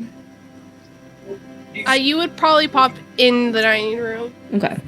I rolled a 12.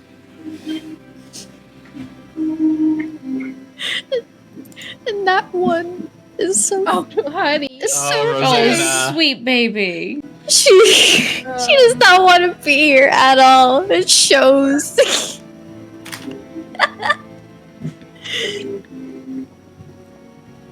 He was arguing Phantom.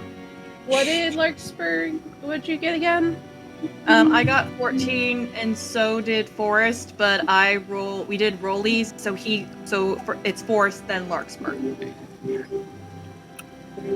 And what did Miss Sari get again? 22. 22.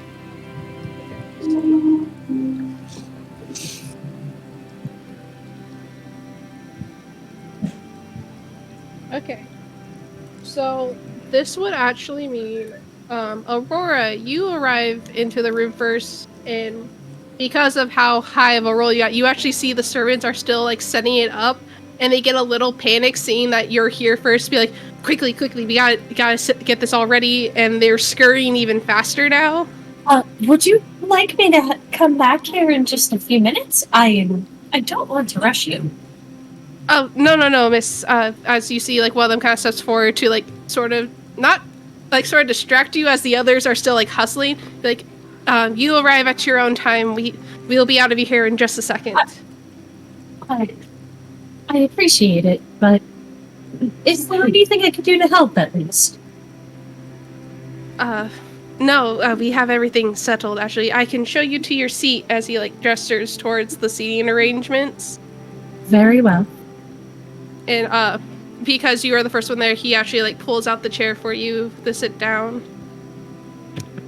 And she'll bow her head as, like, in thank you, and take her seat. Oh, I'm sorry. Let me know if Cosmo gets annoyed. And she just picks up her little void cat and sets him on her lap. You see the servant kind of just, like, looks at the cat, like, the cat's made of stars. Like, that's, like, kind of what's processing through this servant's head. It's like, is there a particular diet that the cat... Zero battle royale. Does he eat stardust? I don't think we can provide that if he does. No. He's a homunculus. He's okay. He doesn't really eat. Oh. Fair. Understood. I will let the chef know that you have a cat? Do I call it a cat? He's perfectly fine being called a cat.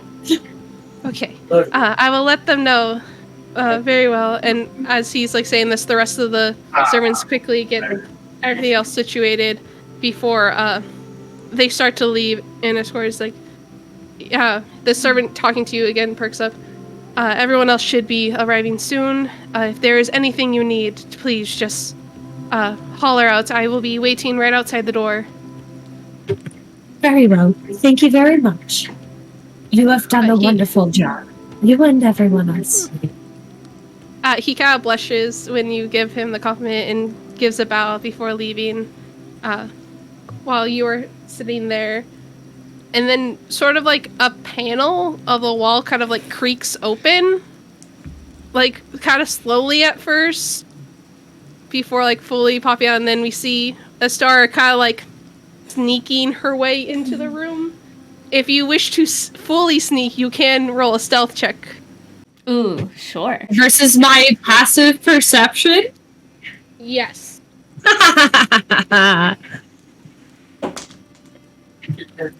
Passive perception is a 24. I gotta get a calculator real quick because that was a natural 19. Ooh. Oh, fuck. Ooh.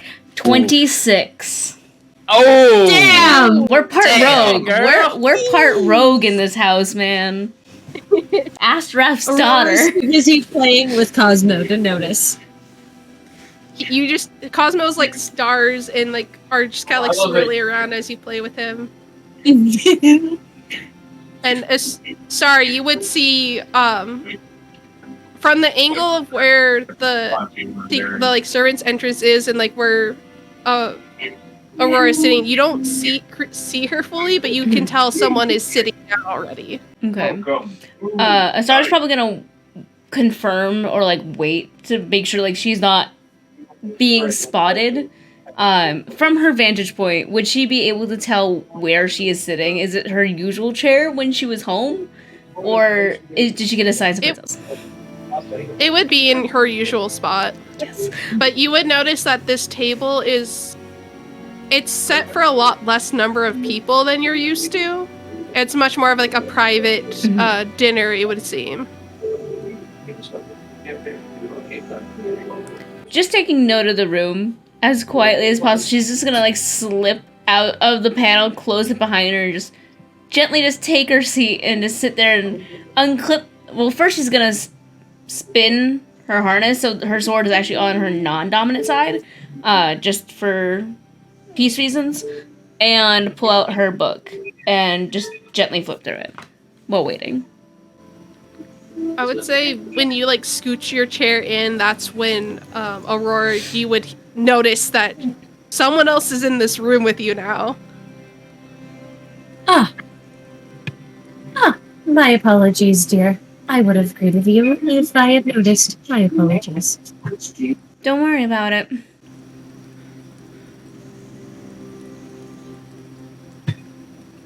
Pleasure to meet you. I am Aurora. Stara. Queen Lydia's child. Yes. How interesting. I get to meet her children. Once upon a time, I actually, how best to put this? I played at your grandparents' coronation and wedding. Well, if you're looking forward to meeting all of my siblings, there's quite a few of them. Oh my. So much has happened.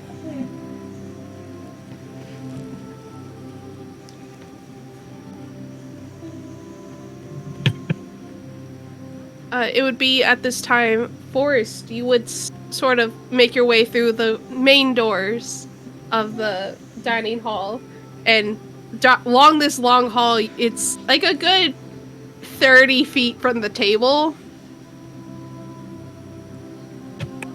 Aurora turns to look at Forrest and is like, "Oh, look at you. You didn't need my help anyway. I knew you had this." It was hard deciding outfits. Like, I didn't know if I wanted to wear this. I didn't want to wear this, my red one, my blue one. I understand entirely, but green is a flattering color on you. You should wear it more often, my friend. This one definitely seemed to think so as well. Just scritches. Crap, what did I put the name for the character for my familiar? You forgot your familiar's name. You named him Star. Huh? You named him Star, at least that's what I have in my notes. Yeah, Star. Star and Cosmo. Beautiful. You see, he's kind of been playing dead on your shoulder, but when he's scratching me, like, perks up and he's like, oh shit, I'm supposed to be a scarf, and like goes back to playing dead.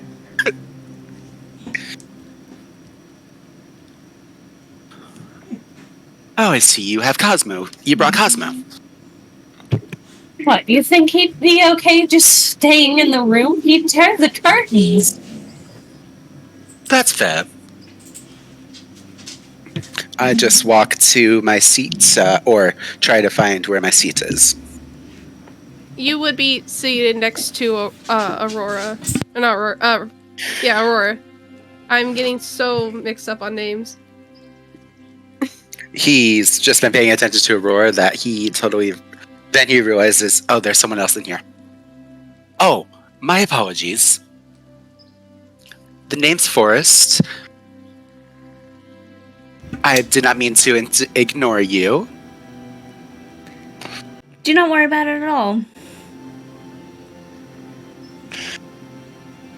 You are fine. This is my first time here. First time here. Well, the Wisteria Palace welcomes you.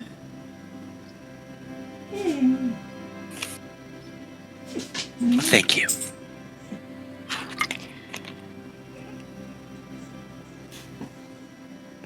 Was that Star's actual face? Or she just like, Yep. She just kind of like looked off to the side, just like, oh god, I have to do this like how many more times? She's not used to playing princess. No. Bitch, no. She don't want to. I just whispered. You were sitting there. Oh, no, go ahead. I just whispered to Aurora.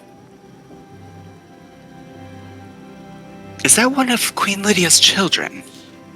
Yes, mind your tongue. Got it.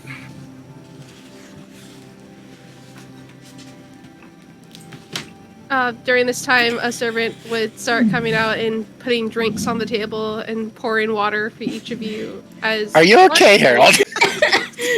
Don't mind me. This is me with my inner side out. It's fine. It's fine. Oh, this is Inric happening? Oh no. I expect DMs later.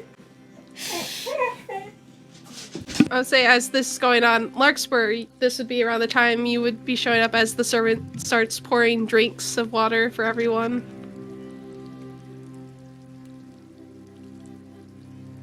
Larkspur, who is somewhat used to being in this dining room, just like walks on in, automatically goes down to her seat, gives a nod to the people, looks across from her and blinks. Stara? Star's just gonna like slightly like look over the top of her book with like expression. She's like, "Hi." The fuck are you doing out in Nymphaeaceae? Well, language and hello to you too. Hold that thought. Hi. What are you doing out in Nymphaeaceae? Ask my father that one. I got in trouble. Oh, of course, the only reason you come back is because you're in trouble.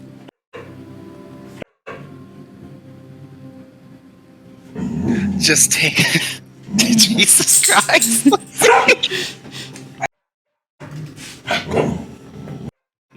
I was just looking back and forth between them like... Forrest just takes out Forrest takes out one of his hands and just like...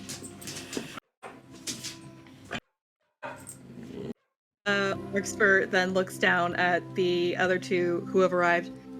Larkspur Artorius. Pleasure to meet you, Aurora Dante. Name's Forrest. Nice to meet you, Larkspur. Likewise.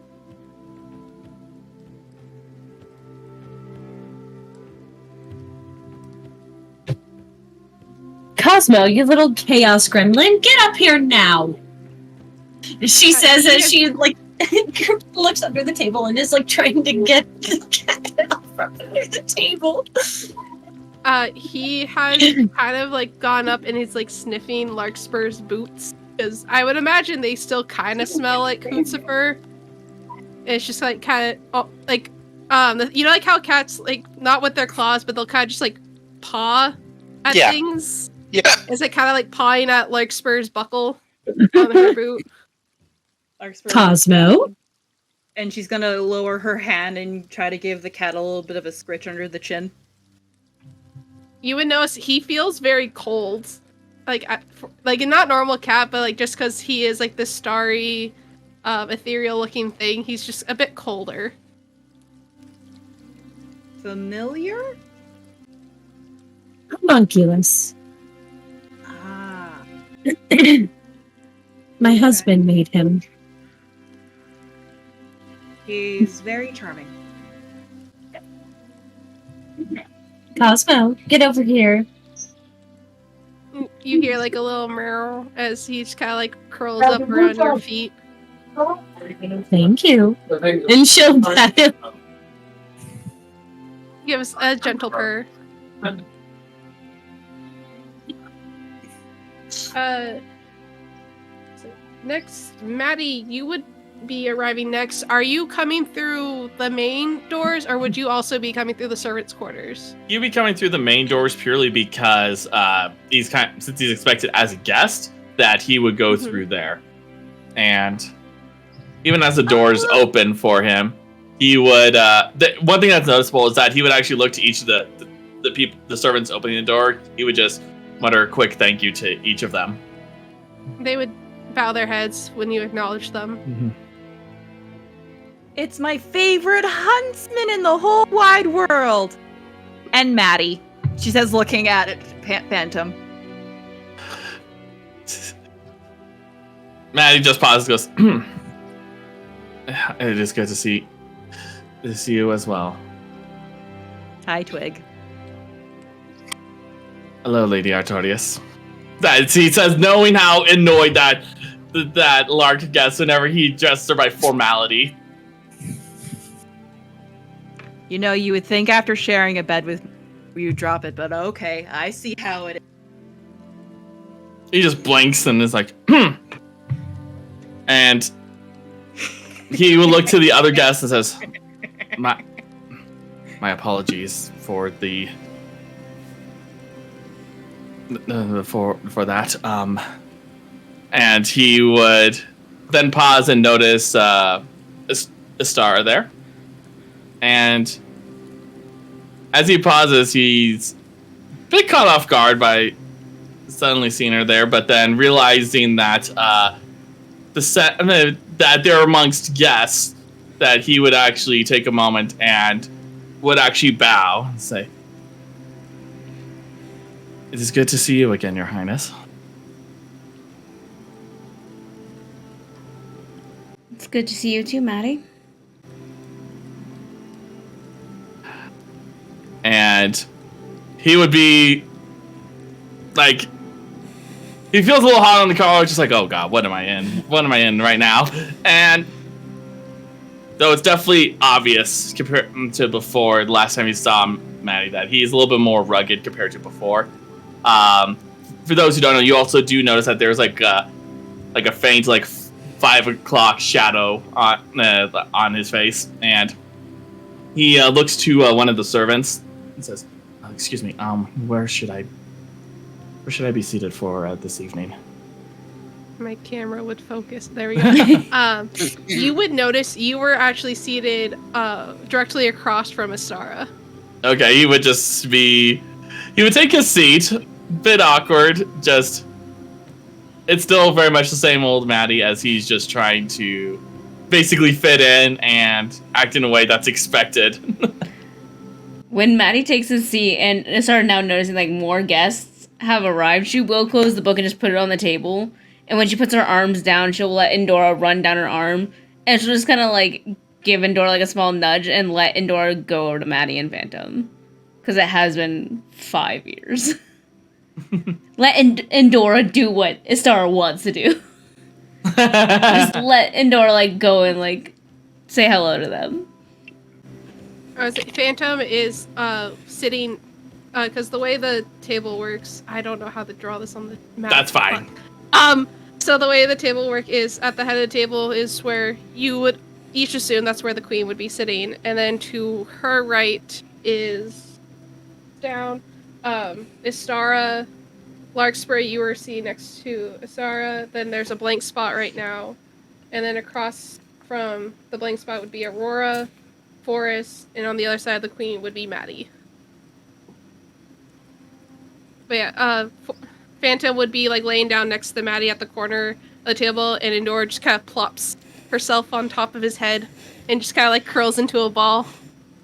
And Phantom looks like a little annoyed, but he's like, I'll allow it. Even Maddie will reach down to slightly pet Endor for a moment. It just matters. Good to see you. Pushes themselves into your hand. Mm-hmm. It's good to see you too.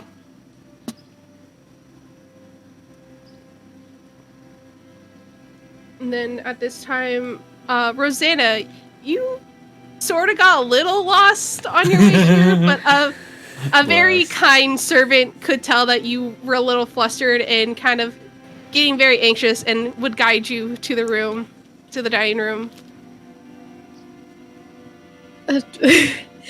Rosanna would walk in with Crocus, like, kind of like sitting like around her neck, like laying down, very much being a like emotional support dragon right now. He is nuzzling up to you, and if he could like whisper into your ear, you would like, you could feel like his breath kind of like reassuring against you. Yeah, like, you got this. The pseudo dragon emotion transfer. Yeah. As she walks in, she's like, she was very noticeably like she just stopped fidgeting with her hair that she had put into a braid. And she tries to make herself look like she wasn't completely lost as she walks in, but she's very much trying to make herself not as noticeable. As she looks and sees that everyone was already there, except for her. So she kind of just very quietly gives a small little curtsy before going to her seat, hoping So, in that case, Matthias would have stood up, would have returned them out, but then also would have pull out the chair for Rosanna. Oh, thank you. Of course. She'll softly sit down, kind of pull her chair in a little bit, looking around, and then very much not knowing what to do. It's and been then a long time. Then Maddie would go back to his seat.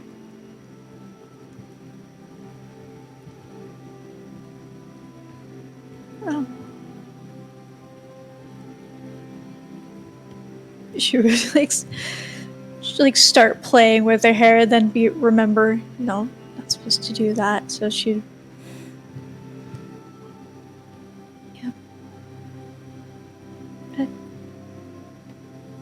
hello. Hi there. Good evening. I'm guessing that you are all on the tour as well? Absolutely. Indeed. Unfortunately. I feel you there. Are you okay? Oh, yes. Just, it's been a long time since I've been anywhere. Her already, like, because her elf ears are long, but they're very drooped down. They're very downset. They kind of, like, droop a little bit more as she says that. It's hard to tell if it's just a winter Eladrin thing, or if it's a... There's something up with this girl. It is at this moment Maddie notices he's the only human. The damn round ears. Yeah. I'm Rosanna. It's nice to meet you all. Aurora. The name's Forrest. Nice to meet you.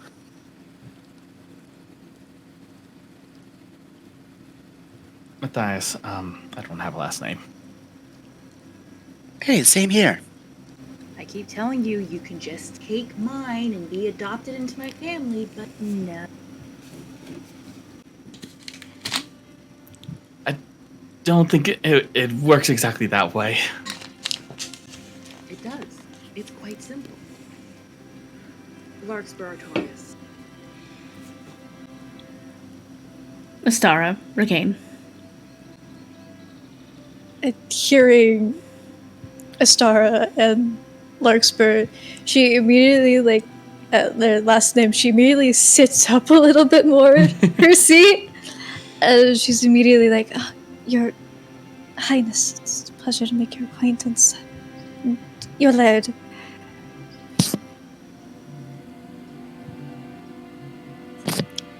Just whispers over to Aurora. Is the last name a Taurus mean a powerful name as well? I'm amazed, as a bard, you are unfamiliar. That is the child of Daphne Artoris.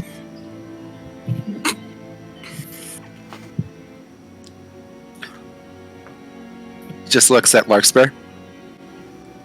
You might be more familiar with her maiden name, Daphne Nightshade. Ah, yes, that is a little more. That would make a lot more sense. Maddie's just averting his gaze as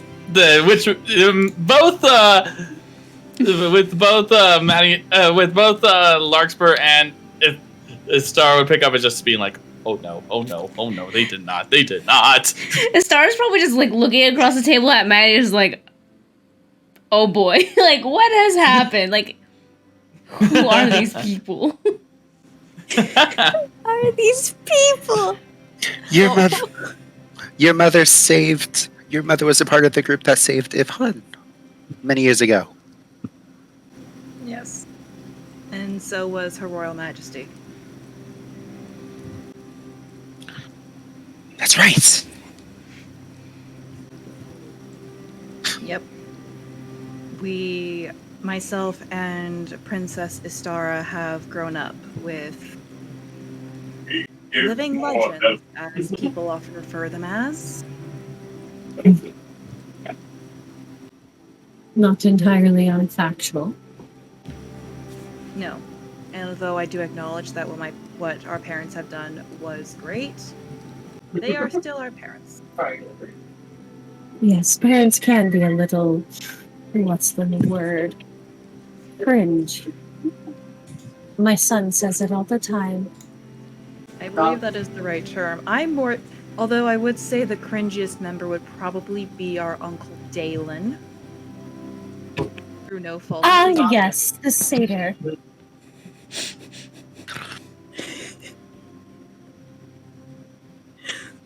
His heart is in the right place, but one time, I'm not so sure about that, my dear. Well, his heart's in the right place, but one time when my younger brother Thamar had requested a ship, he got so excited that he thought he meant an actual ship, but didn't listen to the rest of the sentence when my brother was requesting a ship in a bottle, and about 2 weeks later returned with an actual sunken pirate ship. It's canon. It's That is Anything we say is impressive, canon. to say the least. It is currently an attraction at the Lucky Clover Tavern in Ifhan, if you ever wish to go see it. Oh, I need to go and see that now. Thank you for letting me know. Yes, let's take a field trip there sometime, Miss Aurora. Maddie's just staying quiet the entire time, just keeping an eye out for any of the other royalty. My mother wasn't too snappy with you, was she? She basically said that if I mess this up, my enrollment at the school will be terminated,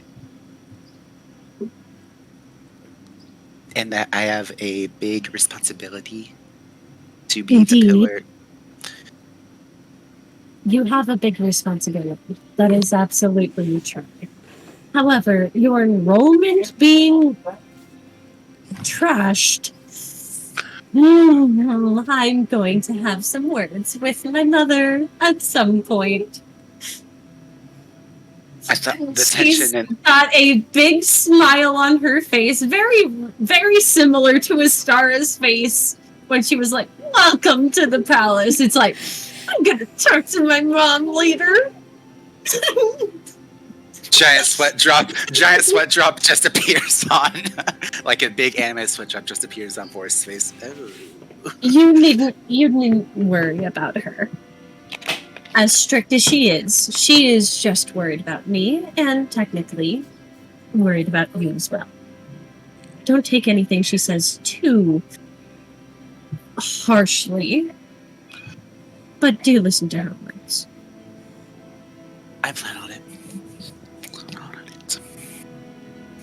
I just turn, Forrest just turns to Astara and Larkspur and just bows. I apologize for my rudeness. Again, this is my first time here. And my first time doing something like this. You weren't rude. So you have nothing to apologize for. You'll learn he apologizes a lot. I will say, though, that as this will be my tour, be mindful of how you speak and who you interact with while on this tour. He just writes that down on his hand. Got it. This is why I gave you a small journal. Why are you writing on your hand? She is saying under her breath to Forrest. I think I forgot it in my room. Then I will tell you later. Don't. She just snaps her fingers and prestos the nasty off of his hands. During all this whole... Go ahead. Go ahead. Okay. During all this, since Astara and Lark are sitting next to each other, Astara's just gonna like take the back of her head and just like bump Lark. She's like, "Do you know any of these people?" Lark is going to say very softly in Thieves' Cant, "The only people I know are you, Maddie, and Phantom." Wow, way to leave Endora out of this. Well, I'm sorry, but Endora never liked me. 'Cause Hootsifer tried eating them. I'm sorry, but when you don't specify what Hootsifer can and can't eat, he's going to try and eat it. Honestly, you poof a ferret one time and all of a sudden it hates you for life. It's traumatized. It has PTSD now. You're gonna have to fill me in on a lot. My loving giant owl gives your ferret PTSD, but the giant spiders in Nymphaeaceae don't. The giant spiders don't kill my ferret. The trash slugs do, though. The trash slugs tried to eat Endora? She likes digging through trash. She's a ferret. She's a ferret. I know she's a ferret. Let her be a trash gremlin. Never tried to eat. I know, but at least Hootsifer's never tried to eat trash before. About that. There might have been a time. Were you the reason he had to have surgery? He did not need surgery.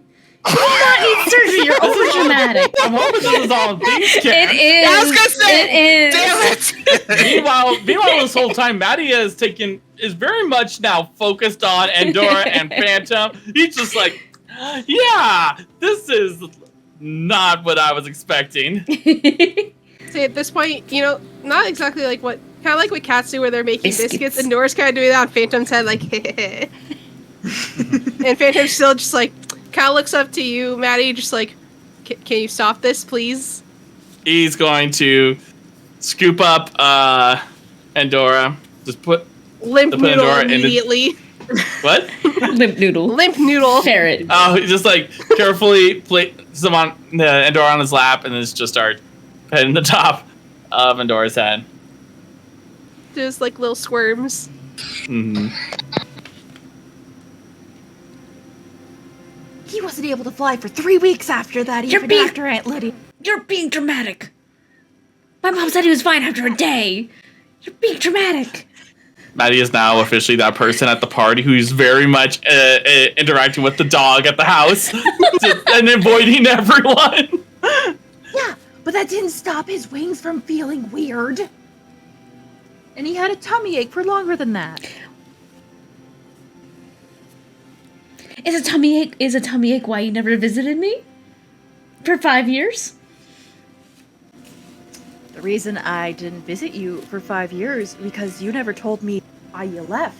Because I didn't. I was doing my internship with the business.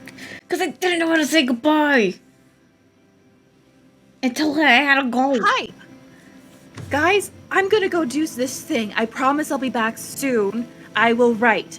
Okay, Astara, thank you for letting us know. That is great. You don't just suddenly leave without telling people where you're going. I said goodbye like... I will say to the rest of you at this table, it appears like they're having a very heated discussion about the cutlery at the table. And she's... Aurora's gonna, like, lean over to Forrest. The cutlery must be very interesting for them to be so heated about it. The fork's in the wrong place, like, it's a whole thing. Listen, both Lark and Astara live here. We know which is the good silver and what's the silver that you put away when you think someone's gonna steal it. Like, come on. Apparently, according to the conversation that's being had, this is the silverware that was given to the family by, like, a fourth ally who's not even, like, the top tier ally. It's just an ally for the sake of being allies. And why are we using this silverware? It's literally like... That was given by Galen Delmara. Like, why is Mom using this silverware when we have other silverware? Oh my god. This isn't the good silverware. This isn't even my favorite silverware. I have a favorite set. Come on. Meanwhile, inner Maddie's just like, Your Highness, please get here soon. Majesty. Mom. Her Majesty. Astara is Highness. Astara is Highness. Yeah, Astara's Highness. Yeah. And I'm sorry, I had other things going on. 5 years. I was on the last Royal Tour. I had shit going on, Astara. We all got shit going on. It wouldn't hurt to have my best... Yeah. And I know I didn't visit, but you didn't visit either. I'm not having this conversation right now.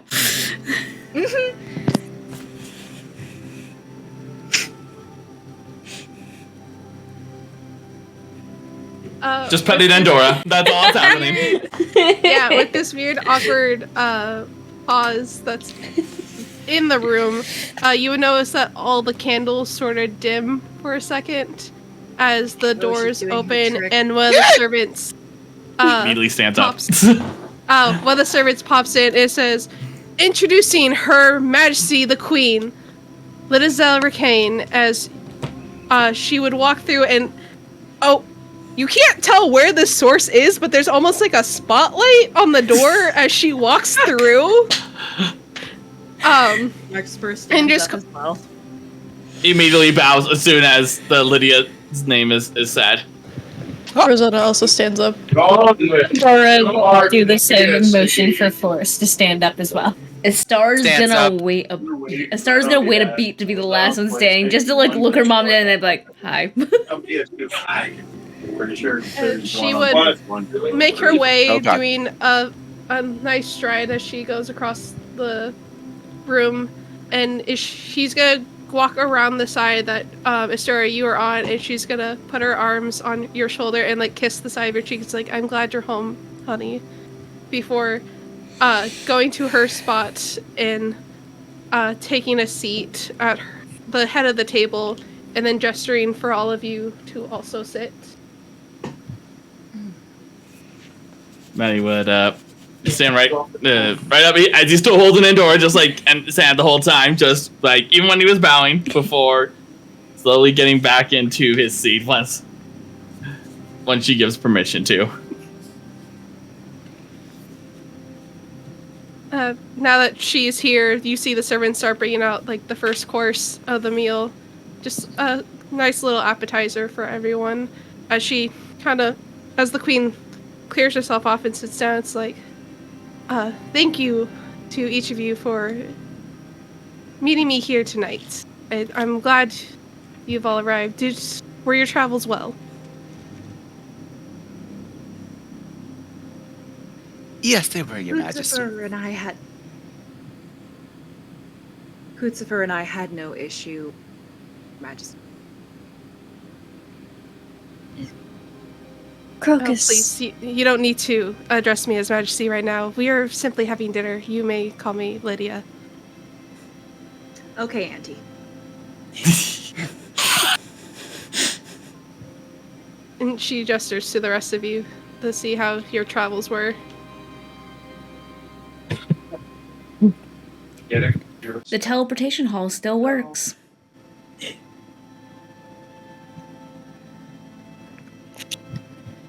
He's just watching the others because he doesn't exactly have to worry about travel, so he's just like, I'm here. How was your walk from your bedroom, Maddie? Very much that I'm just here. Travels from Dearest was bumpy, but quite well.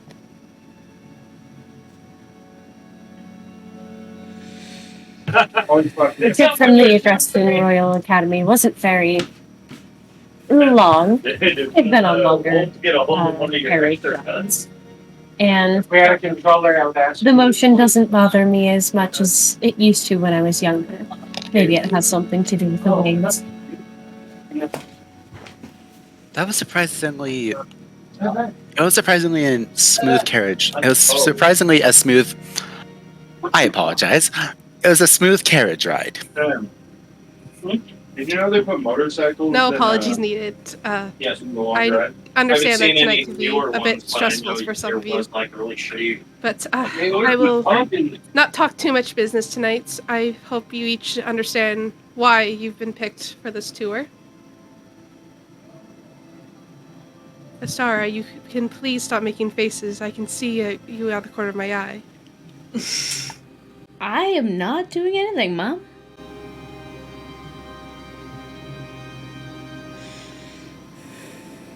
Well, as each of you must know, this tour very much lets our society know who is up and coming and introduces you into our high society. But this year, it's a bit different, for we have breaking some rules that we haven't done before and she gestures to Forrest and Maddie, having those without a higher status, no offense to you both, to join the tour. The fact that we are even invited to be part of this tour is a great honor.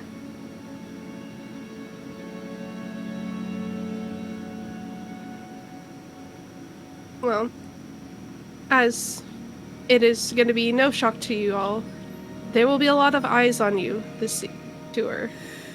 You are not only representing the crown itself and your own families and names, but things have not always been the best between us and our, shall I say, lower society here. My hope is with this group here, you will be able to help bridge a gap between our feuding sides. Since the fall of our leaders in Gypsola, there's been some uneasy, and as no matter our efforts, we have not fully been able to recover from that. Forrest kind of just looks down at the mention of the fall of Gypsola. We've had some families try to pick up the reins there, but the people themselves do not seem to want any of them or quite enjoy anyone ruling over them that they don't see fit to sit the throne. But hopefully, by seeing how well you all can work together, as she gestures to you as a whole, maybe then they will lower their walls a bit and let us in.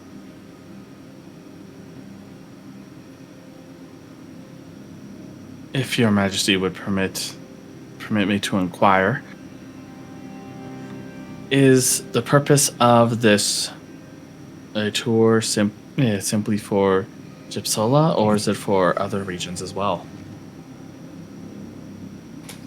Not only for Gypsola, but as you know, not too long ago, where'd it go? We did have our own fiefdom sort of declare a level of independence from us, and some of the people don't like that they are still tied to us. They would rather be fully independent, or so the rumors go. So we are hoping that by you all going out and touring and letting your perspective show, they can see that we are still standing strong no matter what the rumors might say. And maybe even make your own connections.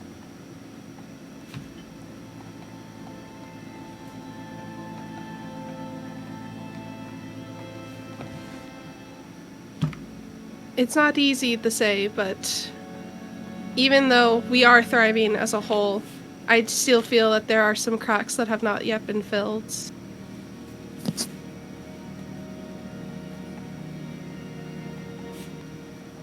But this should be a joyous occasion. Most of the families I've heard back from are very excited to have you be guests at their estates.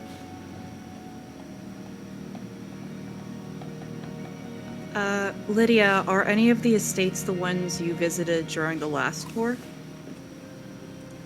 A couple of them have reached out again, but my hope is that you guys will be able to visit the ones that haven't been met with or have gone a bit silent on their responses back to the castle.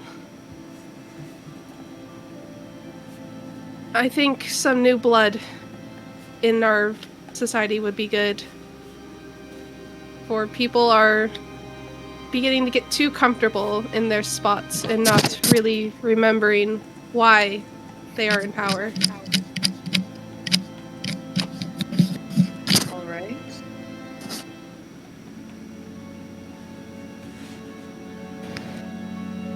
Forgive any ignorance, but are there any specific families to look out for?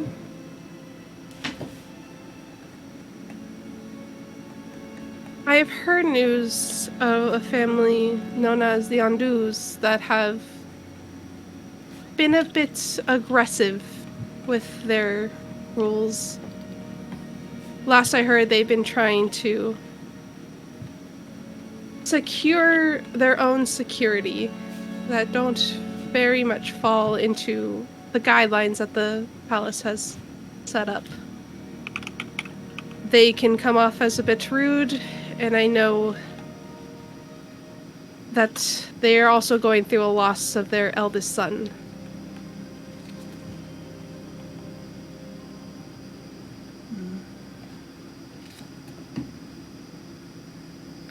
His name, if I can find it, his name was Chandler Andu, and his 3 younger siblings are still mourning his loss deeply, while the mother and father, last I heard, is almost pretending like he never existed.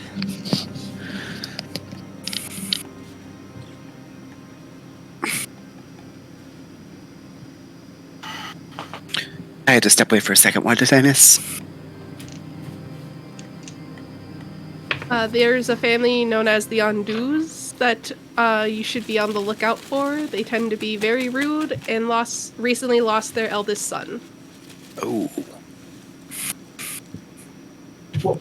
Loss can unfortunately make people bitter. I almost found myself into the same situation when I lost my husband. It was a sad day in the palace when we heard. It's very nice to meet you, by the way. I wasn't lucky enough to have met you.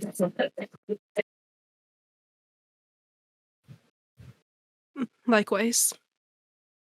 I've heard the tales of I've heard your legendary tales many years ago, how you saved Ivhan.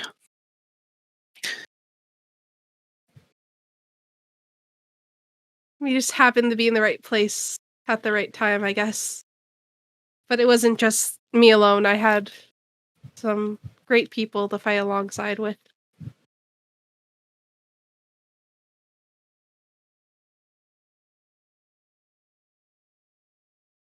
That Well- reminds me, aren't you guys due for your yearly retreat soon to go see them in a few months? In a few months, yes. And which unfortunately will mean I will be gone during part of your tour. So if you do need to reach out to the palace for anything, please reach out to actually Larkspur, it'd be best to reach out to your father, for he said that he would like to stay behind this time. And let your mom enjoy the trip. Aww. As well as my husband will be here, but he has a lot of duties he has to attend to himself, so he might be busy.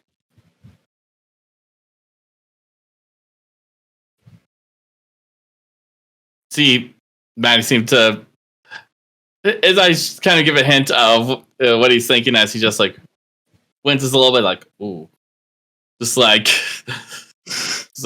yeah, it's probably something like that. Larkspur's thinking the same thing.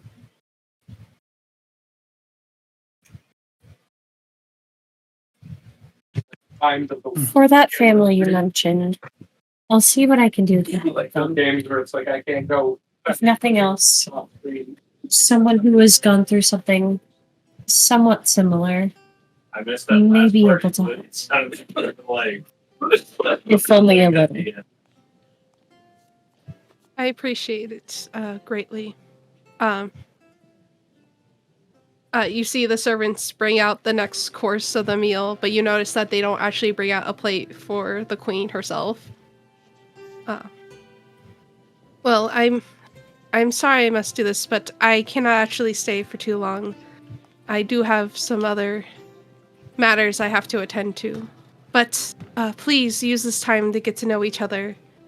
And I have the carriage arranged for the leave in the morning with you all, as well as a quick procession throughout the capital, so the world can know that you officially started your tour. If there are no other questions for me, I will be off. Have a good night, Aunt Lydia. It was nice to meet you, Your Majesty. Truly is a pleasure. My mother wishes for me to say hello. And please pass my regards to her. As she kind of like sits up and walks around the other side of the table this time and gets like a good 10 feet away from the table before you see behind where her chair was, two servants open up the window behind her as she kind of picks up her skirt and gets a running start and spins into a swirl of wisteria petals around her as she turns into a raven and flies out the window.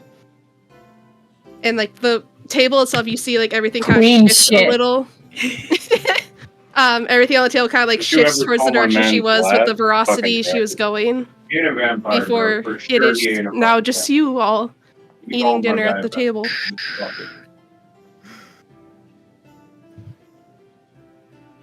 He is very talented. I would love to fly like that one day. Tricks. Yeah, it's one of her cooler tricks. You should see when she turns into constellations. You mean like this? And she holds up her cat. Less fucking exactly like that. Just like holding him under the arms. His arms out like slinky style, like okay. You know when you pick up your cat when he's in trouble, their arms are just out.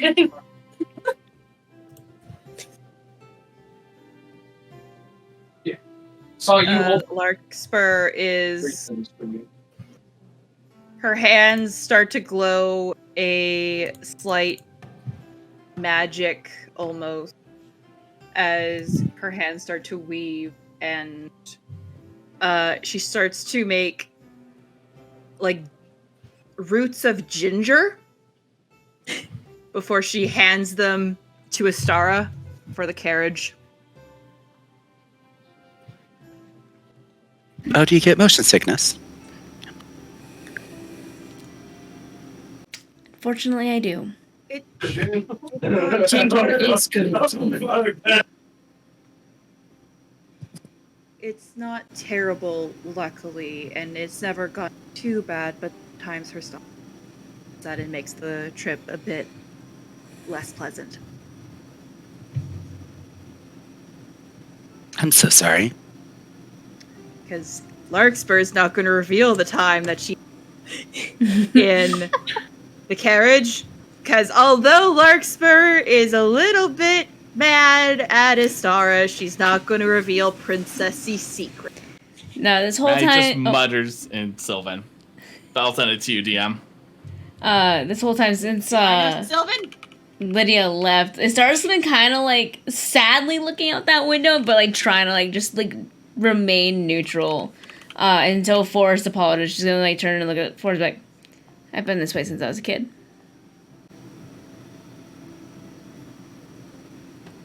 So that means you can't read. Well, I can read, not in a carriage. No. It was quite unfortunate. Reading on the road. Master. Oh, sorry, continue. It's far more enjoyable.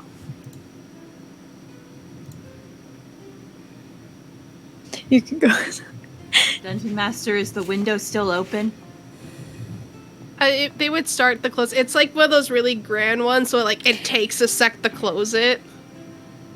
Larkspur's looking at the window and is momentarily debating if she wants to call Hootsaver since everyone else has an animal here. You can. That is an option. Do it, do it, do it. Do you all want to see my pet? Since we've all seemed to have brought them. Sure. Larkspur slowly has the largest grin on her face before she lets out a very loud whistle. Rosetta would probably cover her ears being right next to Larkspur. Oh no. Give them a minute. As they are like closing the window, they get like pretty close to it before it like swings back open as Hootsaver like pushes it back open. You see the servants kind of like be pushed back a bit too, just like cover, like almost guarding themselves so like they don't fully know what just flew through the window before like going back and be like, oh, it's just Hootsaver, it's fine, as they go back to close it. You would think they would think of a magic system to open and close the window so they don't have to physically do this every time. Are you trying to They're take just jobs people. away from people? Are you trying to take jobs away from people now, Mr.? I'm just saying their time could be better spent doing other tasks other than opening and closing windows. Maddie's just focusing on dinner. Just saying. He's just focusing on eating at this point. Hootsaver has rested his head on top of Maddie's head. Just... With Hootsaver nearby, Astara's probably gonna call back Endora and just be like, no, over here with me. Is Endora's kind of like curled around your neck, like almost hiding behind your hair? Mm-hmm. Rosana would definitely be a bit wide-eyed seeing a giant owl. May I eat, please? I've read about these. Cheese packs. I don't. You know I don't eat cheese. Then the bacon tax. There's no bacon. This is dinner, not breakfast. You can have bacon for dinner. Well, good for you. And he just goes back to eating. Has Hootsifer grown in the last 5 years? Oh. Yes, a little bit. As he just lightly scratches at the 5 o'clock shadow. Yes, he has. How big do giant owls get? Lark, do you know how big giant owls get? Well, according to Zare, he is technically, since he's my animal companion and now shares a lifespan with me, he's technically still like a teenager. I thought you would learn that from Tareth. Tareth too. It was a joint effort between Zare and. We've determined that he's might grow more in like the next 3 years, but currently he's like 7 feet tall. His wingspan just reached 14 feet though. If I remember correctly, they can grow up to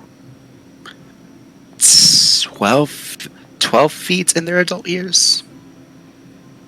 Hootsifer, you're gonna get so big! That means the wingspan will be about 25 feet. Hootsifer, you're gonna get so big. You'll be bigger than Night. We might need bigger windows. No, He'll just have to stay outside. He kind of like pecks your head.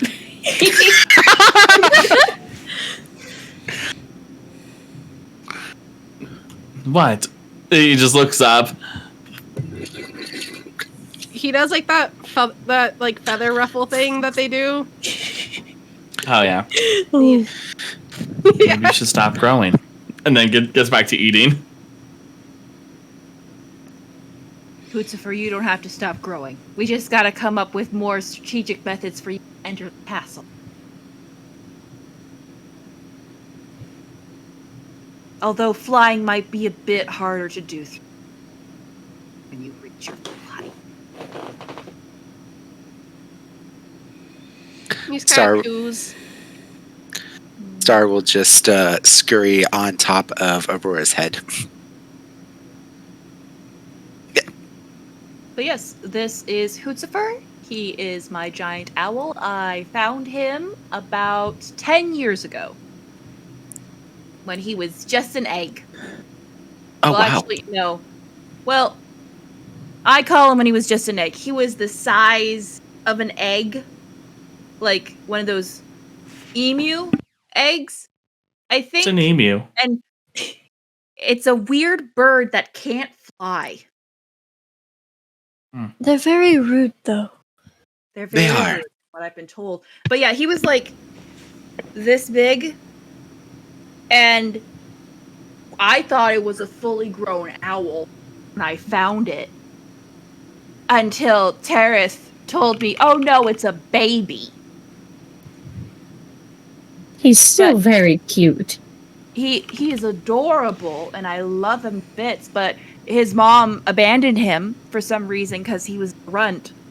So I nursed him back to health and he's been my buddy for the last 10 years. Crows used to have He is a runt. It's quite incredible. Yep. If you're nice to him, he'll give you rides on his back. Really? Yep, it's how I get from home to the castle and back again. Oh. It must be nice being able to leave whenever you wish.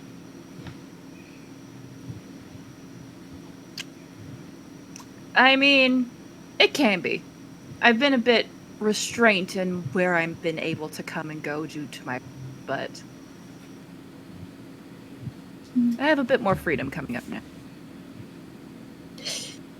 Rosanna doesn't say anything, but there's definitely a look of understanding from her.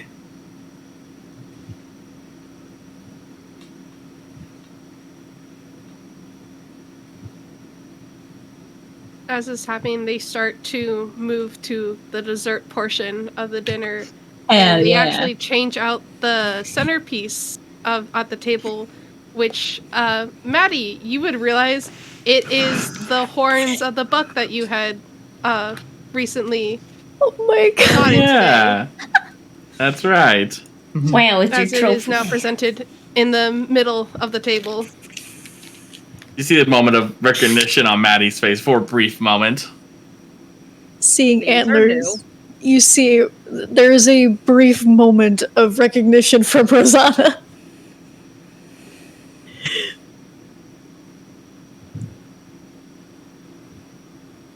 Just goes wide-eyed and then just looks down and just eats some dessert. I feel like seeing the moment of recognition in Maddie, and Star's gonna like look at Maddie, look at the antlers, look back and be like, yours? Yes. Just Well, I'll be. Impressive. oh, you're too kind. No, not at all. That is skill. You've put a lot of effort into what you do. It is very impressive. You can tell you love it. Maddie's like very much like the awkward boy, suddenly having the spotlight on him. Well, you take the job very seriously, is what I mean. Oh, yes. Yes, I mean, it is my task here. In the way I serve the royal family.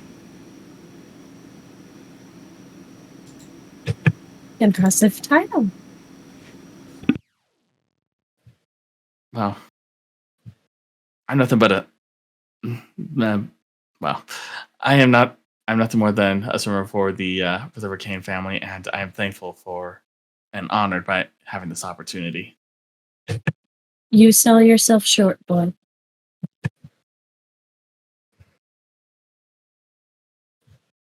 Well, Istara and I found him in the woods. Is that so? I found him first. Yes, as you like to claim, you were his first friend, but I'm his best friend. Oh? I do believe it's called Finders Keepers. Aurora just puts her hand over her mouth like... Maddie's just looking back like, wait, what? Just like, what's happening? Sorry, I didn't mean to stir up anything. Oh, no. It's fine. It's fine. It's fine. It's a little thing we have, because although the saying is finders keepers, if you're not around for the thing, you bit. Makes sense. The thing is, Lark, Maddie, and I all grew up together. Essentially. If I may ask, how old are you two? India. Looking at all three of them. And actually, how rude of me. How old are you? You look so precious. Oh boy. She says to Rosanna, "You're being fantastic dancer." I just celebrated. Quick question for the dungeon master: how far in the future are we from post-campaign? I believe we established this is more around like 50 to like 5-ish years. Yeah, 30 to 50, I think is what we said. Yeah. Ballpark. Okay. I just celebrated my 47th birthday. Interesting. Oh, wow. 45. I have a daughter around your age. Suddenly, I'm feeling a little old. Honestly, same. No, Lark and I are just overachievers. There's nothing wrong with being child prodigies. My daughter is somewhat one of a singing variety. Less of overachievers and more. Independent? Yeah. The drow customs are a bit different. Elf customs, so there's a different process for when we reach adulthood. Maddie just over here with the glass of water, just going, I don't want to. Just like as he's drinking, like about to take a drink, just like totally mumbling it. Hearing that, Rosa visibly relaxes a little bit. Okay, but Like, actually, okay, maybe she's not as old. I'm sorry. How old are you? If you don't mind me asking, it's okay. You don't have to answer. I realize that sounded a bit pushy. You are fine. I just recently celebrated my centennial.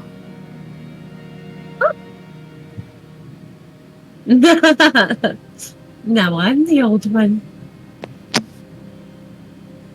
This music's very ominous. I know, right? It's so dark. It's so dark.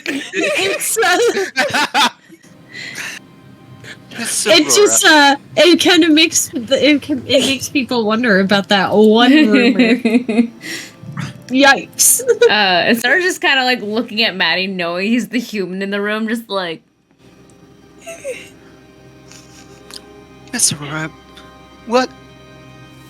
Just like the awkward look, just like noticing that Star's making eye contact with him. He's like, oh, this is just like very much like Ancon the cookie jar sort of thing, just like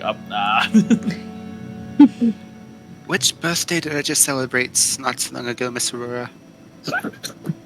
My dear, how have you forgotten your own birthday? Have your nerves gotten you so stirred up? She just points at him come on, fix yourself. In fairness to him, though, once I find that typically elves, when they reach a certain point, stop keeping track. My mother stopped keeping track a couple of decades ago.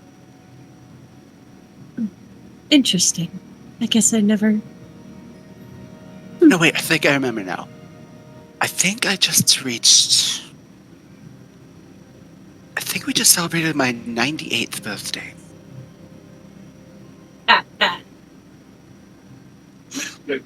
Suddenly feeling really old. You're fine, my dear. Alright. Fun guessing game. I feel like only one person here might get this. Just takes a bite of dessert and just like. Even you wouldn't get it. I don't tell you how old I am. It's a part of the mystery. Part of the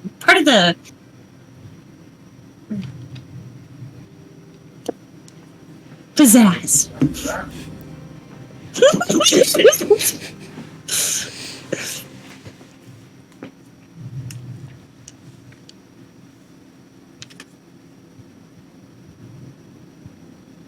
So 200? quiet. You're so sweet. 4? Mm-mm. Just most. 650. It's strange. Wow. That's impressive. You should meet my crone of a mother. Love her to death. I feel like she uses anti-aging magic, though. You'd be surprised what Presto can do to a face. He just cast Presto on his face. You're an idiot. I can't believe you fell for that. There are quite a few magics that can reverse aging. I wouldn't be surprised. I never thought of that. It kind of makes sense, though. Which? I mean, arch druids age like a year for every 10, so. It's true, too. Druidic magic always has been quite a wonder.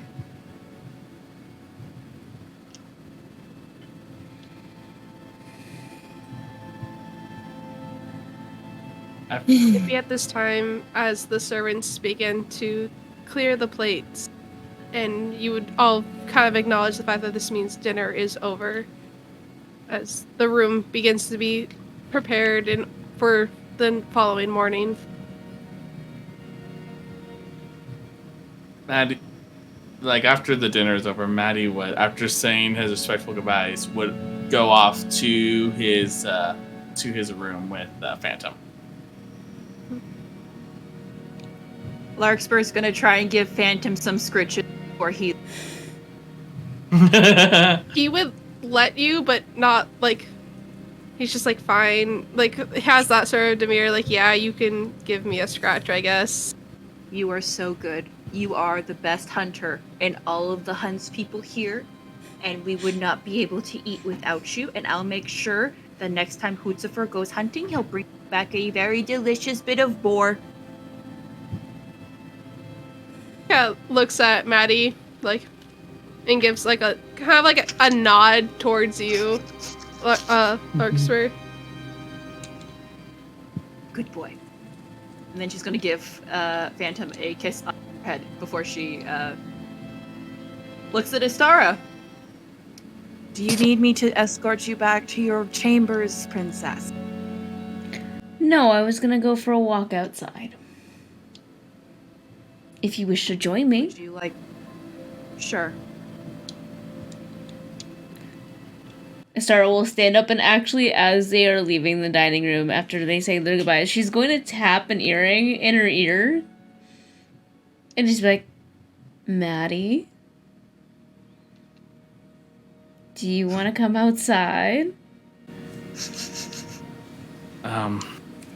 We would respond back. Yes, where should we meet? The usual place? Back gardens. Sure.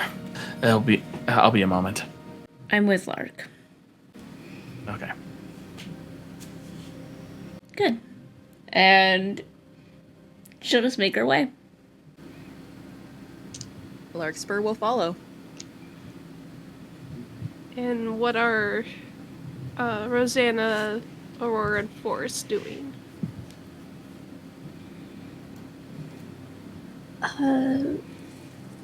Rosanna would politely excuse herself after eating, making respective farewells.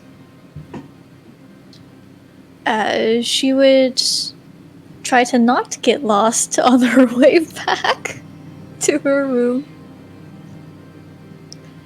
And she would actually, because she wishes to explore,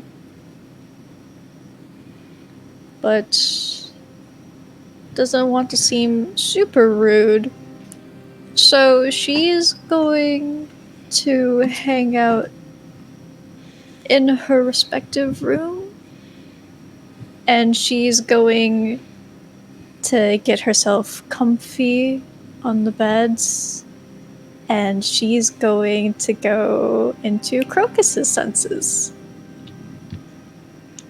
And have Crocus kind of explore around the castle for her, so she can see and experience everything through the short little perspective of a pseudo dragon. Okay. Okay.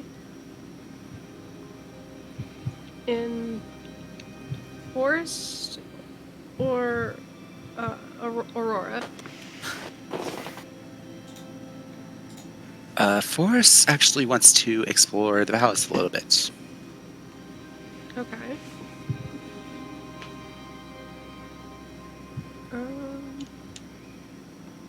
Say Tasha seems busy for a second. My apologies. Hi. What is Aurora doing after dinner? She is going to return to her room and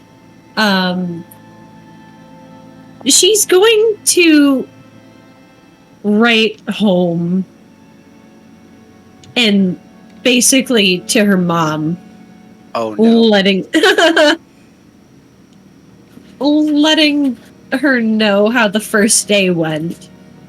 Letting her know that Forrest was a good boy, so that he wasn't gonna get, absolutely annihilated by words later. And basically gave little snippet impressions of each person within that letter. And DM, I will send that to you after session. Sounds good to me. Okay. Can I have Rosanna and Forrest, can both of you make me perception checks, please, as you're sort of like exploring the castle? Absolutely. I'm actually gonna check to see if it uses my perception or if it uses Crocus's. That would be good to know, because I do not. Yep, I was like, because I know I can do this because familiar shenanigans. Mm-hmm. What does it That is a use? 12. Well, Buddy. It doesn't? I have a +8 on my perception, and I got it to 12. it's more than half, man.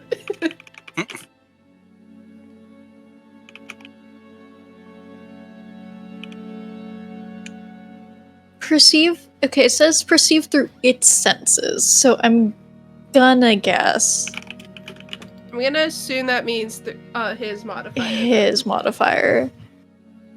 So perception is wisdom, has a +1 to wisdom.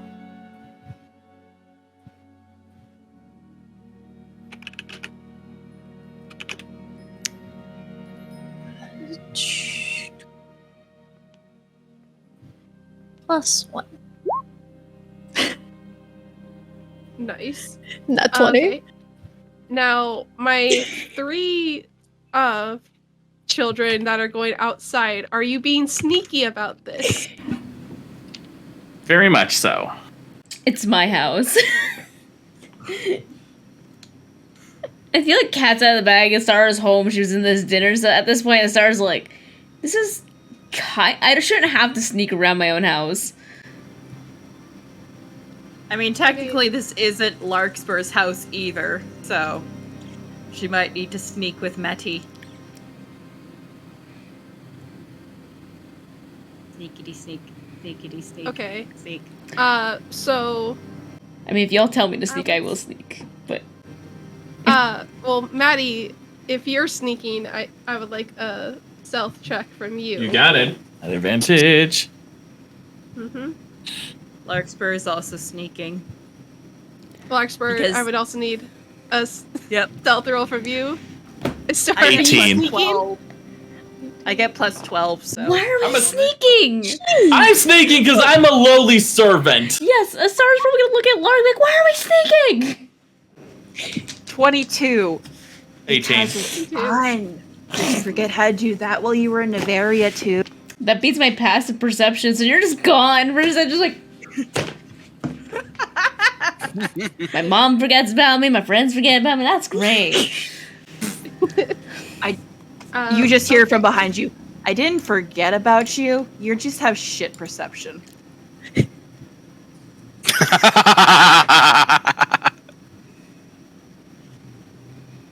Passively.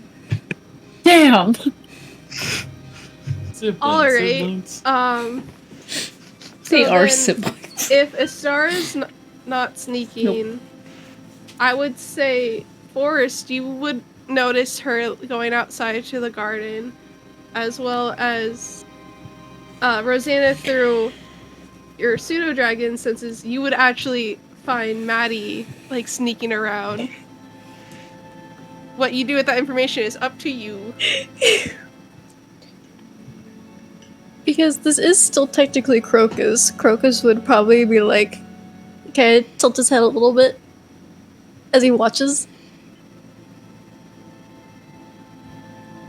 And just hear in his head, do not follow. That is rude. And he just skitters off to go look around the castle some more. Forrest will explore more. Right, then for a second we will follow you guys out, the ones that are going outside, and play out that scene.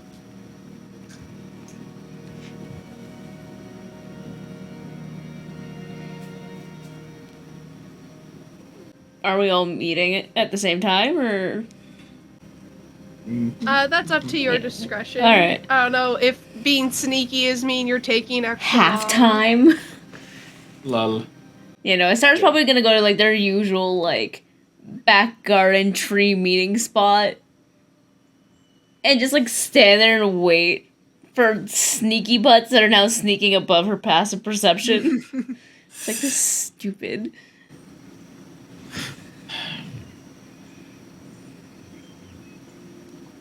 So, I imagine Lark would have been there first purely because you were with Istara. And also because he went back to his room first. Larkspur had... I don't know if I have to roll for this so I can stealthily climb the tree, try and Istara. What'd you roll last time? 22. I'd say that's a high enough roll where you could get up there. Yay.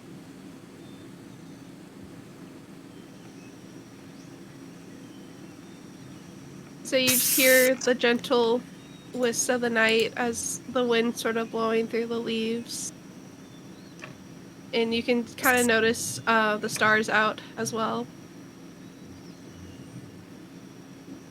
Hearing the noises above her, Astar's just gonna slowly look up and be like, am I actually going to get a proper hello? Hi, Istara. Hi, Lark. Good to see you. Why are you in the tree? Because I haven't actually climbed a tree in a... and I missed it. So to say hello to me, you climb a tree. Yep. I am my mother's daughter. Mm-hmm.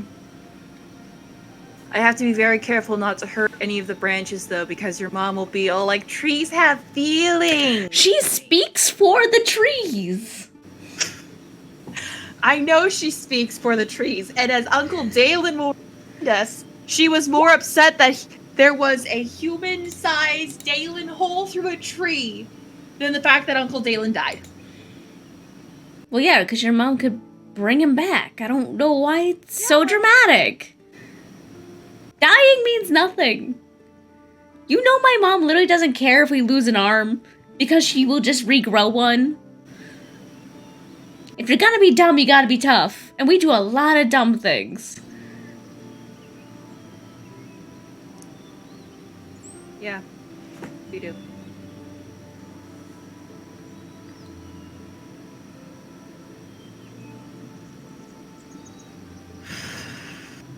So, what you do to pick? Well, you remember Enric, right? Grouchy dude that needs to get laid? Yeah, I told him he needs to get laid. And so he sent me home. No! Enric told To Zare his face? in the middle of work. Okay, at least I do it behind his back, behind closed doors. Like, my God, Istara. There are certain things you don't say to your teacher's face. Listen, he said some things to me and I was having a bad day. And so I snapped back. I told him to fuck his girlfriend to fix his attitude. He sent me... He has a girlfriend? I don't know. There's a woman that hangs around him all the time. She seems to be close to him. Okay. It might be one-sided, I don't know. I don't know what he's into, that's not the point. I said go fuck her to fix his problem. He told Zare, Zare told Dad. Dad showed up in, technically, his kitchen. And we had a chat.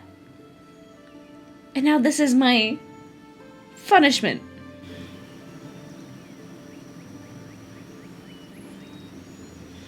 So now my leave of absence just says princess duties. I mean, you are a princess. You see her from Magus. He's walking up. That's not wrong. That's not something I like flaunting down there, though. Well, just like how I didn't want to flaunt of the hunt I had. But here we are. And he just opens his arms up, knowing that she's wanting a hug. Oh, absolutely. It starts fully, like, koalaing to Maddie. And as soon as there's that, like, contact, there's, like, that, like, snap of electricity, like, when you, like, shock someone. As she just, like, holds on and be like, I missed you. If you missed him, you could have come visited more. He's human. He doesn't have many years on. I'm ignoring her, I'm ignoring her, I'm ignoring her. Maddie restrained me. Well, I'm hugging you, so does that count as restraining? Yes. Okay. Speaking of which, she will pull back and put, like, both hands on the side of his face. And just be like, who is this man? Who are you? That's Maddie. He suddenly grew like 6 inches in a year. I And he can grow facial hair now instead of the freaking stupid peach fuzz shit he had. I know, that's why I'm asking, who is this man? Twig, our friend. As you're holding his face, he just says, I mean, I could reveal stuff that'll prove that it's me. You mean that weird birthmark on your butt? That's not a birthmark. That's something that Tareth did as a prank. Did Tareth bite you on the ass? No, he's not into that. I mean, I don't know what he's into. He won't. Apparently a drought named Dylan. What? Oh, you don't know about that shit. I know some shit, because Terrence visits me and trauma dumps in my kitchen. Okay, get this. Apparently, parents are arranging with the Wilted Roses Prince a union between Tareth and Dylan Ray. How's that going? Surprisingly well, apparently. He seems to like her. You didn't scare her off on the first time meeting. Yeah, I didn't scare her off either.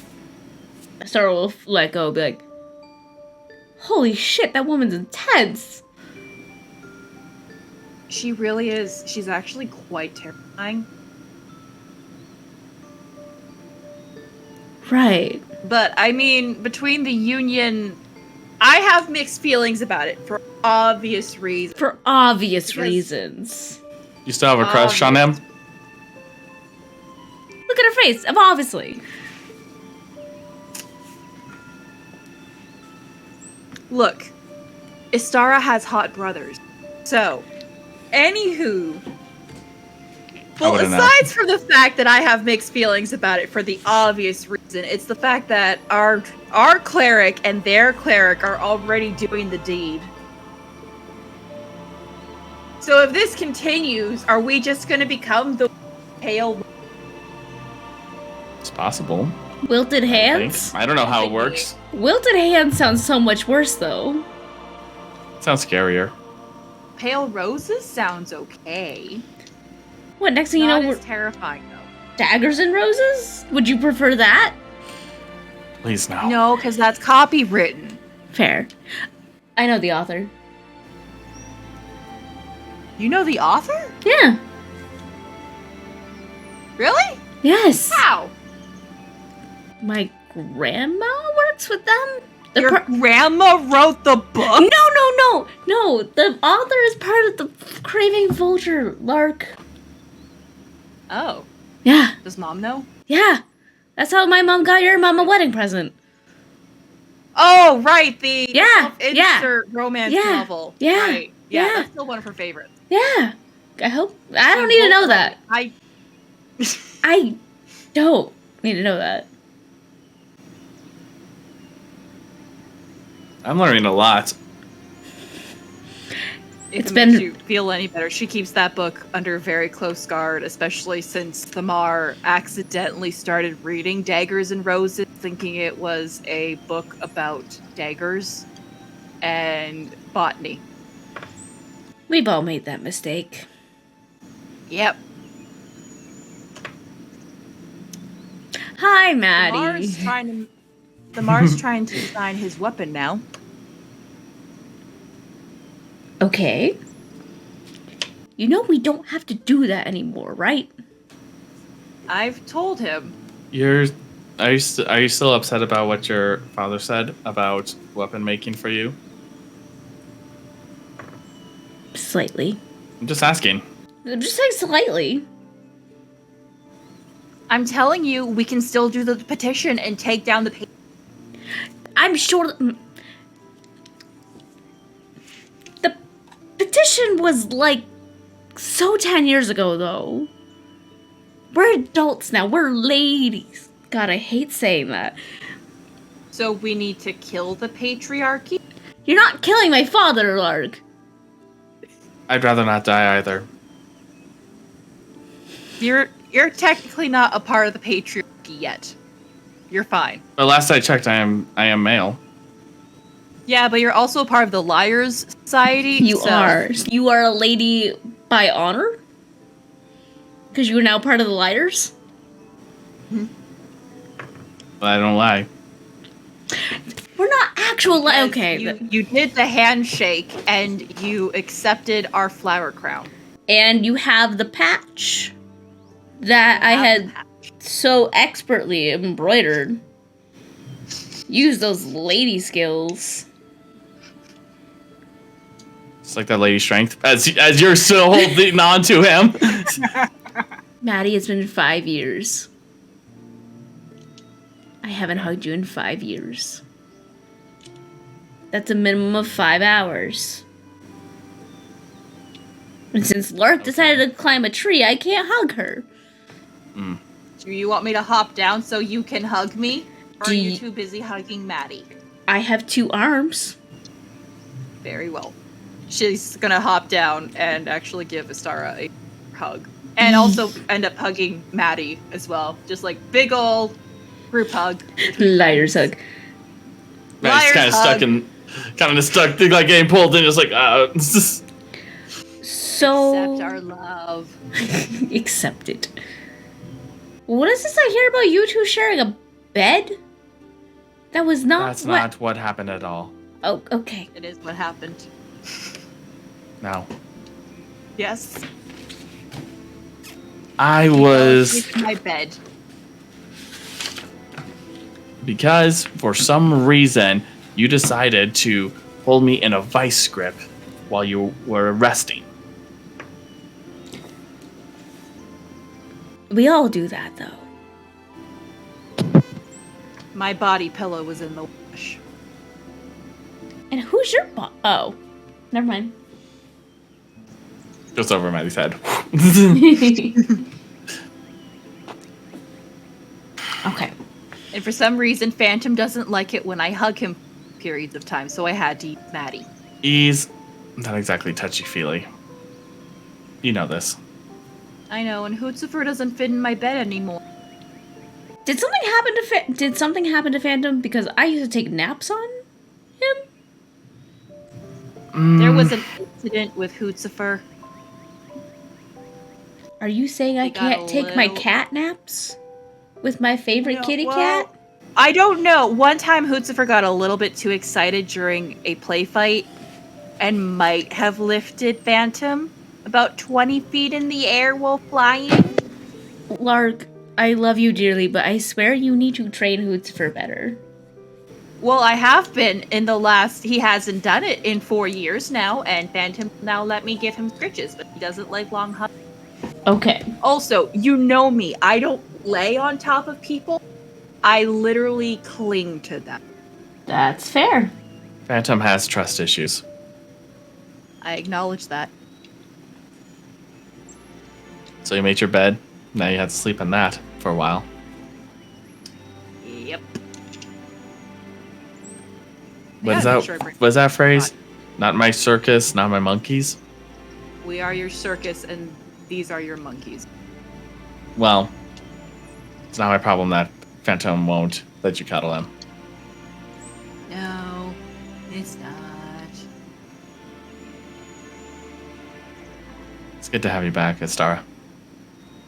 I was gonna say I'm not enjoying being back, but this is nice. Well, we're all on the on this tour. That's to my surprise, really.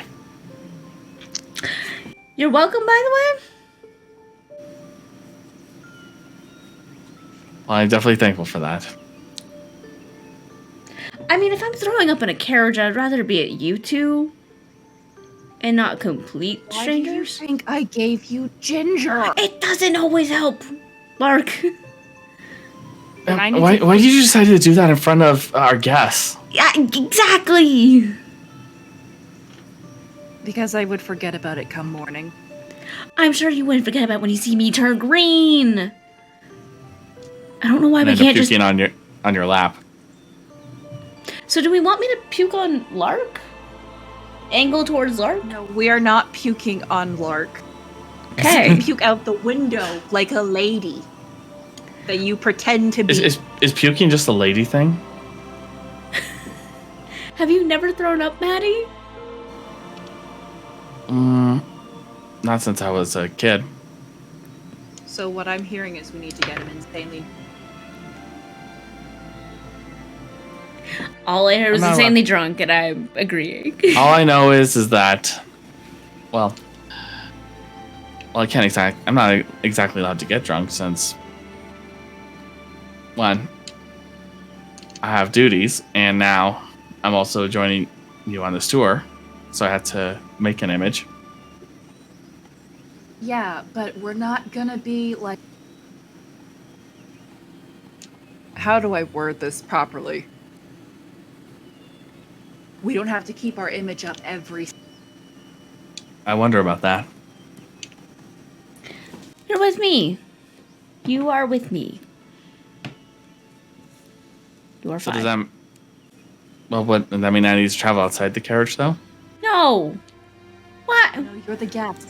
You're a guest. You're a guest. Guests don't travel outside the carriage. You are not a servant. You are a guest. You are a friend to the crown. Which is already awkward as is for this situation. I'm glad being my friend is so awkward. It really is sometimes. No. It's not awkward being friends with you. It's awkward being friends with Lark. As he just gestures towards her. After I've been there for you for the last 5 years and making... nearly getting me killed by your father. That was one time.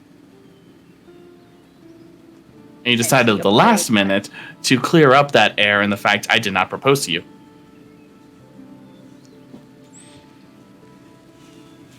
Did you hear that story from Tereth yet about how he accidentally proposed to me? Tereth almost died that day. Wait, what? Oh yeah, Why did he almost die? Sparkies. it's a big. Why would you want to thing. kill him over that? Oh wait, Maddie's taller now. Yeah, it's Maddie's taller than you now. Because of her undying love for Star's just gonna put a hand over Lark's mouth and be like, it's fine. You guys would start to hear some rustling in some bushes not too far as a light begins to grow a bit brighter as it comes closer. stealth. Maddie's going to. Did you jump down from the tree? No. Yes, to give us a hug. Oh yeah, that's right. I was like, if you're trying to stealth, roll another stealth check for me, please. Maddie's going to go ahead and quickly cast a Pass Without a Trace. Okay. And try to hide. I rolled a 21. Sarah's probably gonna watch like her two friends like trying to hide. She's like, why are we hiding? Jesus. Okay. Stepping out. Oh wait, yeah. What was your roll? Okay, sorry about that. Let's see. Maddie rolled.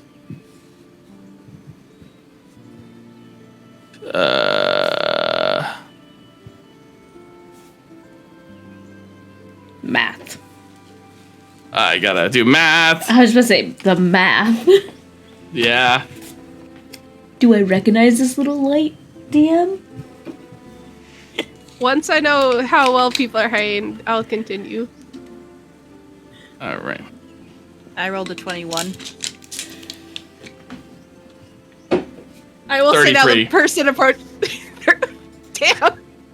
The person approaching, no idea there's other people here. But as the light gets closer and stepping into a clearing, you see another wood elf that's kind of a bit on the dirtier side, but taller in stature, with kind of green matching hair and some twigs sticking out of it. And you would recognize this man as Ronan, as the one of the head groundskeeper of the palace. And he notices you saying, princess, welcome home. Thank you, Ronan. You guys, we don't have to hide in my house. We literally live here. Are there others out here? Lark and Maddie Pops are out head here. out of the tree. Oh, it's good to see you back as well. Hey. I hate to be the bearer of bad news, but it's almost curfew time, and no one should be out in the forest right now, as I've heard you guys have a big morning ahead. There's a curfew now? Ronan. Why do you think we were hiding? You guys need to tell me these things! I haven't been here in 5 years. Thank you, Ronan. As much as I love to see you hide amongst the gardens here, I cannot let you stay out past curfew. Be nice to know if there was a curfew. Okay. Thank you. This does not reach my mother or my father. Okay? As every time I catch you three out in the gardens, it never does. You're my favorite. Excellent. That means Yeah, my you parents guys will would know find out him you- as the resident hermit that lives in the garden area that helps take care of He's the... Hagrid. Yes. He's Hagrid. Essentially. Bless. But he kind of has like a foraging basket as he's been collecting various leaves and herbs throughout the garden as he's doing his rounds and stumbled upon you guys. Well, He like points the way back towards the palaces. Please, I would say hurry, as in the guards may not be as generous as I am in this situation. thank you. I guess we'll head back now. Indeed. Star's just gonna start walking and like looking at like Lark like, why did you tell me there was a curfew? Now he's already stealthed away. I forgot. Listen, you haven't been here in 5 years. I forget about the things you...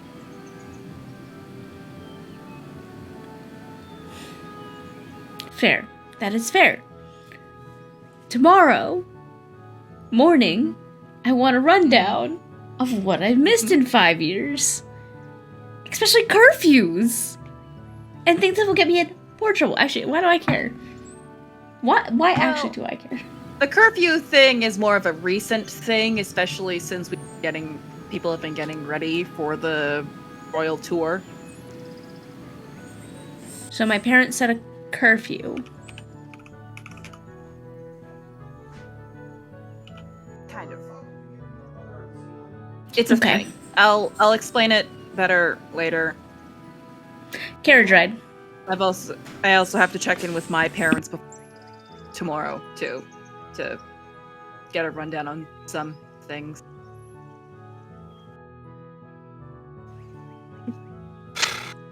I say at this time as this sort of scene fades out as you guys make your way back to the palace, and we'll rewind timey-wimey stuff to back to the pseudo dragon running around the palace,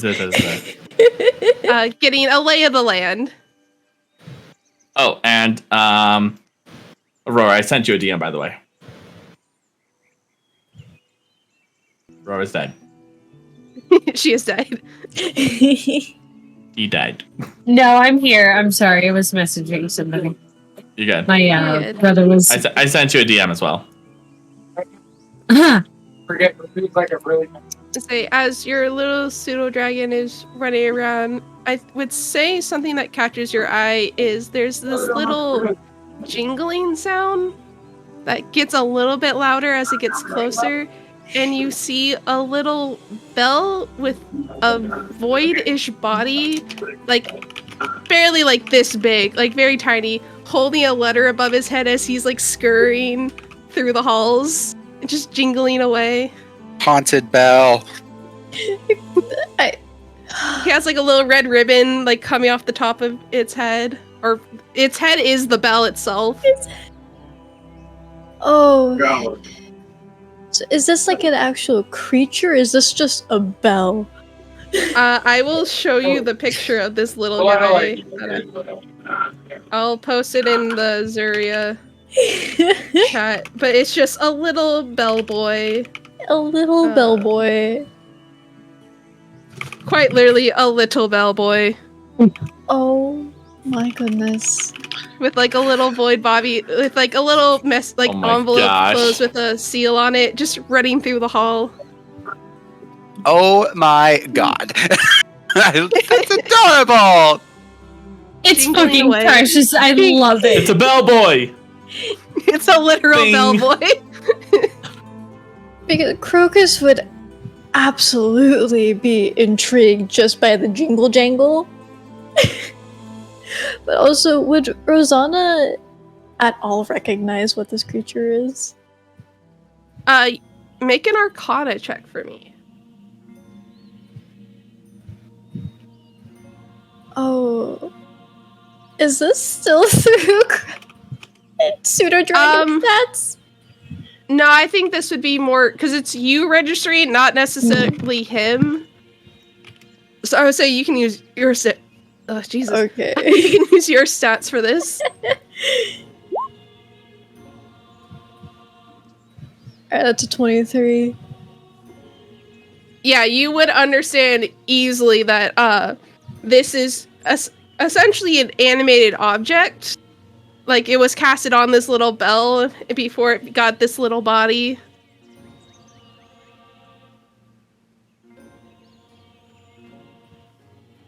Huh. He's just holding a letter. Mm-hmm. And it's just running through the palace, down the hall.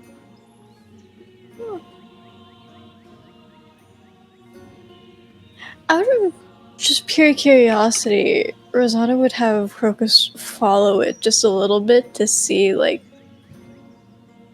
where it's going. But the moment, if there's like anything like, the moment that she registers that she might be seeing things that she shouldn't be, she'll have Crocus turn back and be like, go explore something else. So you would see it turn the corner and go through these big doors that are open, and you can peek, like by peeking through it, you would see that there's tables with a lot of books and a couple bookshelves in the background. Does it look to be like a library or more of a private study? This would be more like the actual library in the palace. Noticing this, she would absolutely have Crocus kind of just fly around and look through books, maybe seeing if perhaps there's anything that isn't already at her disposal back home. You would notice a couple books sprawled around some of the tables, and a little deeper into the library, you would actually notice a lamp turn on with someone sitting at a table. Kind of just flipping pages, scrolling through, like, kind of trying to look for specific information, but, like, lacklusterly, like, skimming the pages as they go. What does this person look like? With this... This person, they clearly are an elf with, like, longer, darkish hair, kind of, with a furrowed brow and deeper sunken eyes, as they look a bit more tired. But if you would look actually past them, you would see a portrait behind them and make a realization that this is actually King Astraf sitting at the table doing research. As the little bellboy continues the run up to him and just kind of like at his feet jingles with the letter and like kind of shakes itself to try to get his attention. See that this is the literal king. Rosanna was about to speak through Crocus, and she's kind of like, oh, maybe I should slip back. He like starts to walk backwards a little bit, like this might be stuff I shouldn't be seeing. Don't get noticed. As he's going, Ashraf kind of looks down at his feet and like picks up the little bellboy by the ribbon and places him on the table. And you would just hear is like, is that for me? All right. And he opens it up and reads the letter. And before having a little smile on his face.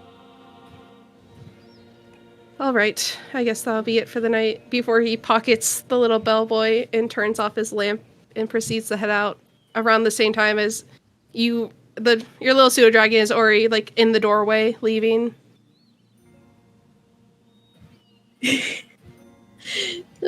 Like, looking through, kind of watch, and just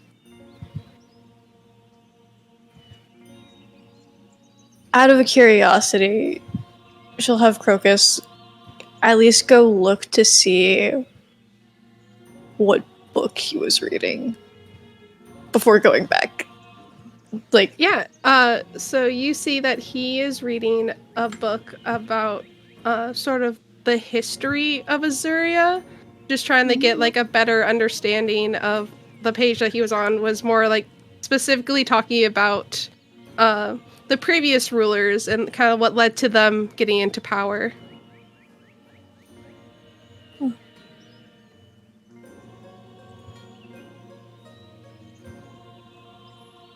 So the king enjoys his history as well.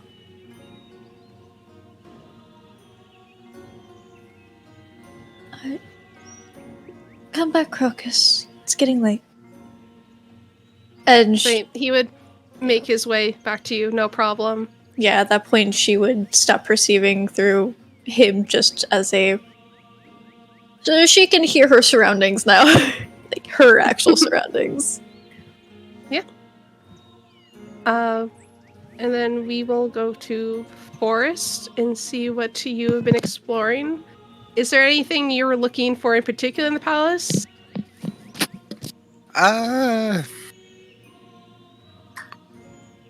Just like observe the architecture and because he heard stories that he wants to see like a before and after because he's read stories about the fall of the royal family and the deterioration of the royal palace. As you're sort of like admiring the architecture, one of the guards kind of coughs and speaks up, like, "It's quite beautiful, isn't it?" Oh Jesus! Oh Jesus! I'm so sorry. I'm sorry. I didn't mean to startle you. Sorry. I should stay quiet. As No, he you're kind fine. of goes back to his position. No, you're fine. It is quite beautiful. The stories I heard about the fall of the previous royal family and the deterioration of the royal palace until Queen Lydia came back. They've done some wonderful things here. Heck, most of us wouldn't have even stepped foot on the steps if it wasn't for them. I actually kind of admire in a sense they are not role models, but like I inspire to be kind of like Queen Lydia and the group that was known as the Dumb Luck Club. I quite admired that story. It was a legendary story when I was learning.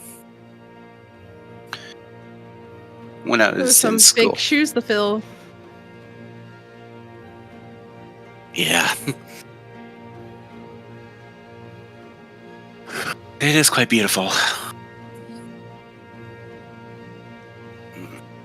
If you don't mind me asking, what may I address you as? My name's Forrest. I don't have a last name as The guard bows and says, "It is a pleasure to meet you, Forrest. If you need anything, by all means, reach out." I will.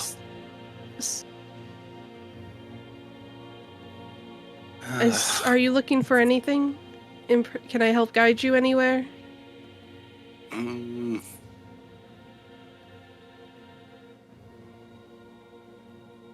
Well, I don't want to go too terribly far because I would imagine there'd be rules. There is a curfew in place, and he kind of like looks outside to like kind of gauge the time of day it is, and I would say it's coming up on that time soon. Oh, okay. I'll wander around here for a few more minutes, and then I will head back toward my wing, towards my room. Very good, sir. You have a good night. And he just admires the architecture, and until curfew comes, and then he will walk back to his room. I'd say towards the end of your exploring, you would actually come upon a hallway with another grand portrait, and you would see it depicting a much younger version of the queen that you just met with a couple other strangers. And if you are to read the plaque, you would see that it would say, "The ones that saved Ivhan, the Dumb Luck Club, and you would realize it's a portrait of the whole group together. He's going to go close to. He's going to approach that portrait.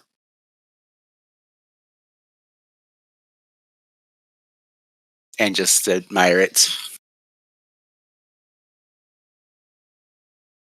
I know I can never do the things that y'all did. But I hope to be the pillar that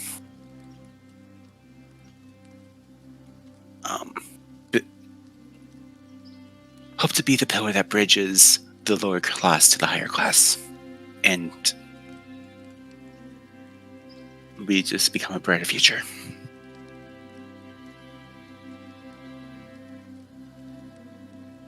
Then you would make it back to your room, no problem. Yep. If you would see like some of the guards help guide you as well. He would bow and say thank you and be led back to his room. And he would take off his garb, hang it up nicely, and just put everything nicely on the side and then flop on the bed. And then,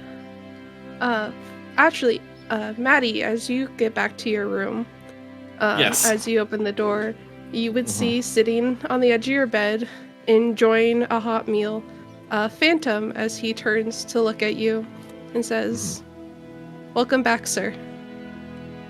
And as Maddie closes the door, he would say, "Thank you," and would reach into his shirt and take off the necklace that's underneath his shirt. And as he does so,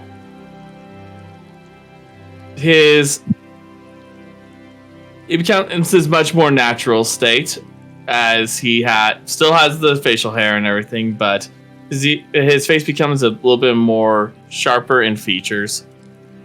And his ears become a little more pointed. As you do this, Phantom just kind of smiles.